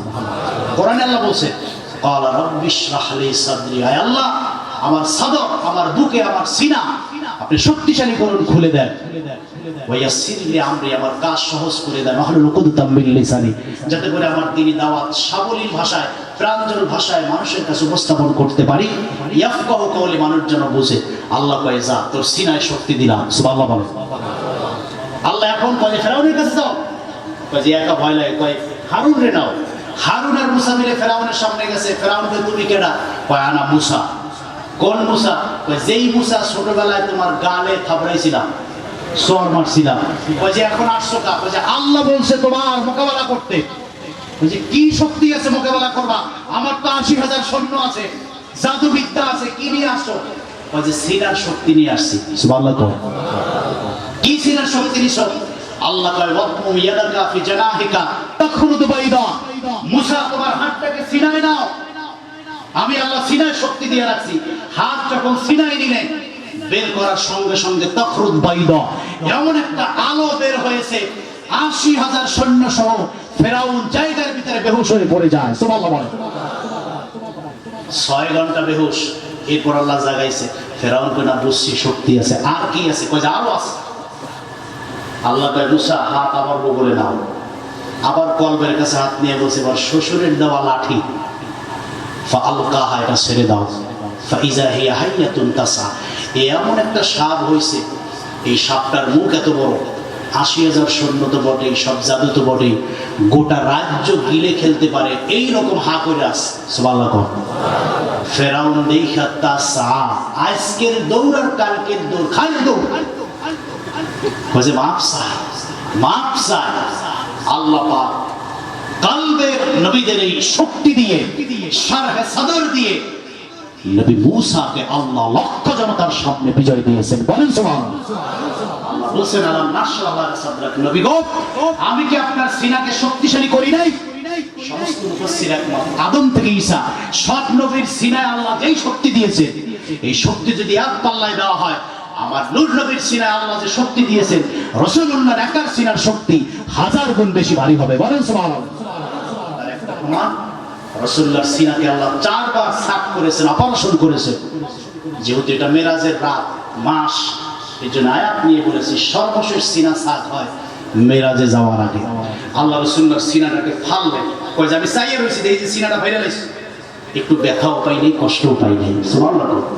দেখলাম যে কলিজাটা বের কইরা স্বর্ণের পাত্রে রাখলো, জমজমের পানি দিয়ে কলিজা ধুইয়া ঈমানের নূর, হিকমতের নূর, নবুয়তের নূর দিয়া আমার কলিজাটা আবার কলবে ঢুকাই দিল। সুবহানাল্লাহ। গোটা দুনিয়া আমার কাছে হালকা হয়ে গেল। সুবহানাল্লাহ। বোরা কানা হলো, এটা চড়ে বসলাম, চোখের পলকে আমি বাইতুল মুকাদ্দাস, সেখান থেকে 1 সেকেন্ডে প্রথম আসমান। সুবহানাল্লাহ বলেন। সপ্ত আসমান পাড়ি দিয়ে, সিদরা পাড়ি দিয়ে, 70,000 নূরের পর্দা পাড়ি দিয়ে আল্লাহর বাড়িতে গিয়ে আল্লাহর দিদার পেলাম একটি মাত্র কারণ, আল্লাহ আমার সিনাকে আল্লাহ রাব্বুল আলামিন সাথে সাদর করে সিনার ভিতরে এমন শক্তি দিয়েছেন, এই গোটা জগৎ পাড়ি দিয়েছি আমি রাসূলুল্লাহর একটু কষ্ট হয় নাই। বলেন সুবহানাল্লাহ। নাশরাহ লাকা সাদরাক, আমি কি আপনার সিনাকে শক্তিশালী করি নাই? আল্লাহ এইভাবে রাসূলুল্লাহর মর্যাদা বাড়িয়েছেন, বিনিময় পেয়েছেন 5 ওয়াক্ত নামাজ। রাসূল বলছেন আমার দিদার হয়েছে আরশে, আমার উম্মত যদি মহব্বত আর ভালোবাসা নিয়ে এই 5 ওয়াক্ত নামাজ কন্টিনিউ আদায় করে, আল্লাহ রাসূলুল্লাহর মেরাজের রাতের মর্যাদা উম্মতকে দিয়ে দিবেন। বলেন সুবহানাল্লাহ। আল্লাহ যেন কোরআন কারীমের এই কথাগুলির উপরে আমল করে বেহেশতে আর জান্নাতে হয়ে দুনিয়া থেকে বিদায় নিতে পারে, আল্লাহ তৌফিক দান করুক। বলেন আমিন। আমার কথায় কষ্ট পেয়েছেন? রাগ করেছেন? আজকে এ পর্যন্তই, আবার কোনো সময় দেখা হলে কথা বলবো। বেয়াদবি মাপছে একটু বেশি হয়ে গেছে সময়।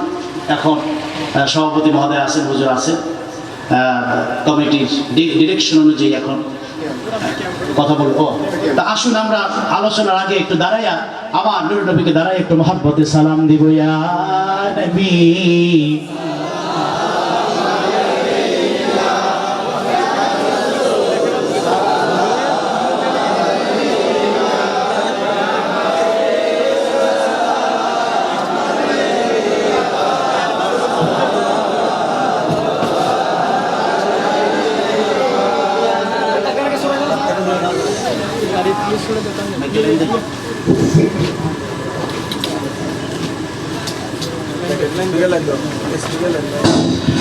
সকলে বইয়া নবী সালাম আলাইকা, ইয়া রাসূল সালাম আলাইকা, ইয়া হাবিব সালাম আলাইকা, সালাওয়াতুল্লাহ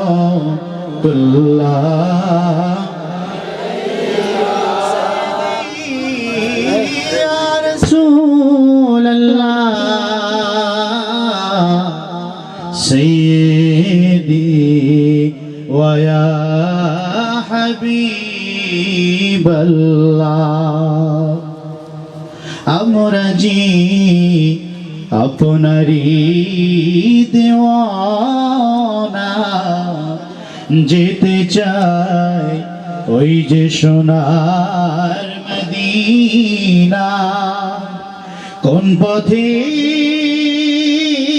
হইব রওয়ানা, বলে দেন শাহে মদিনা।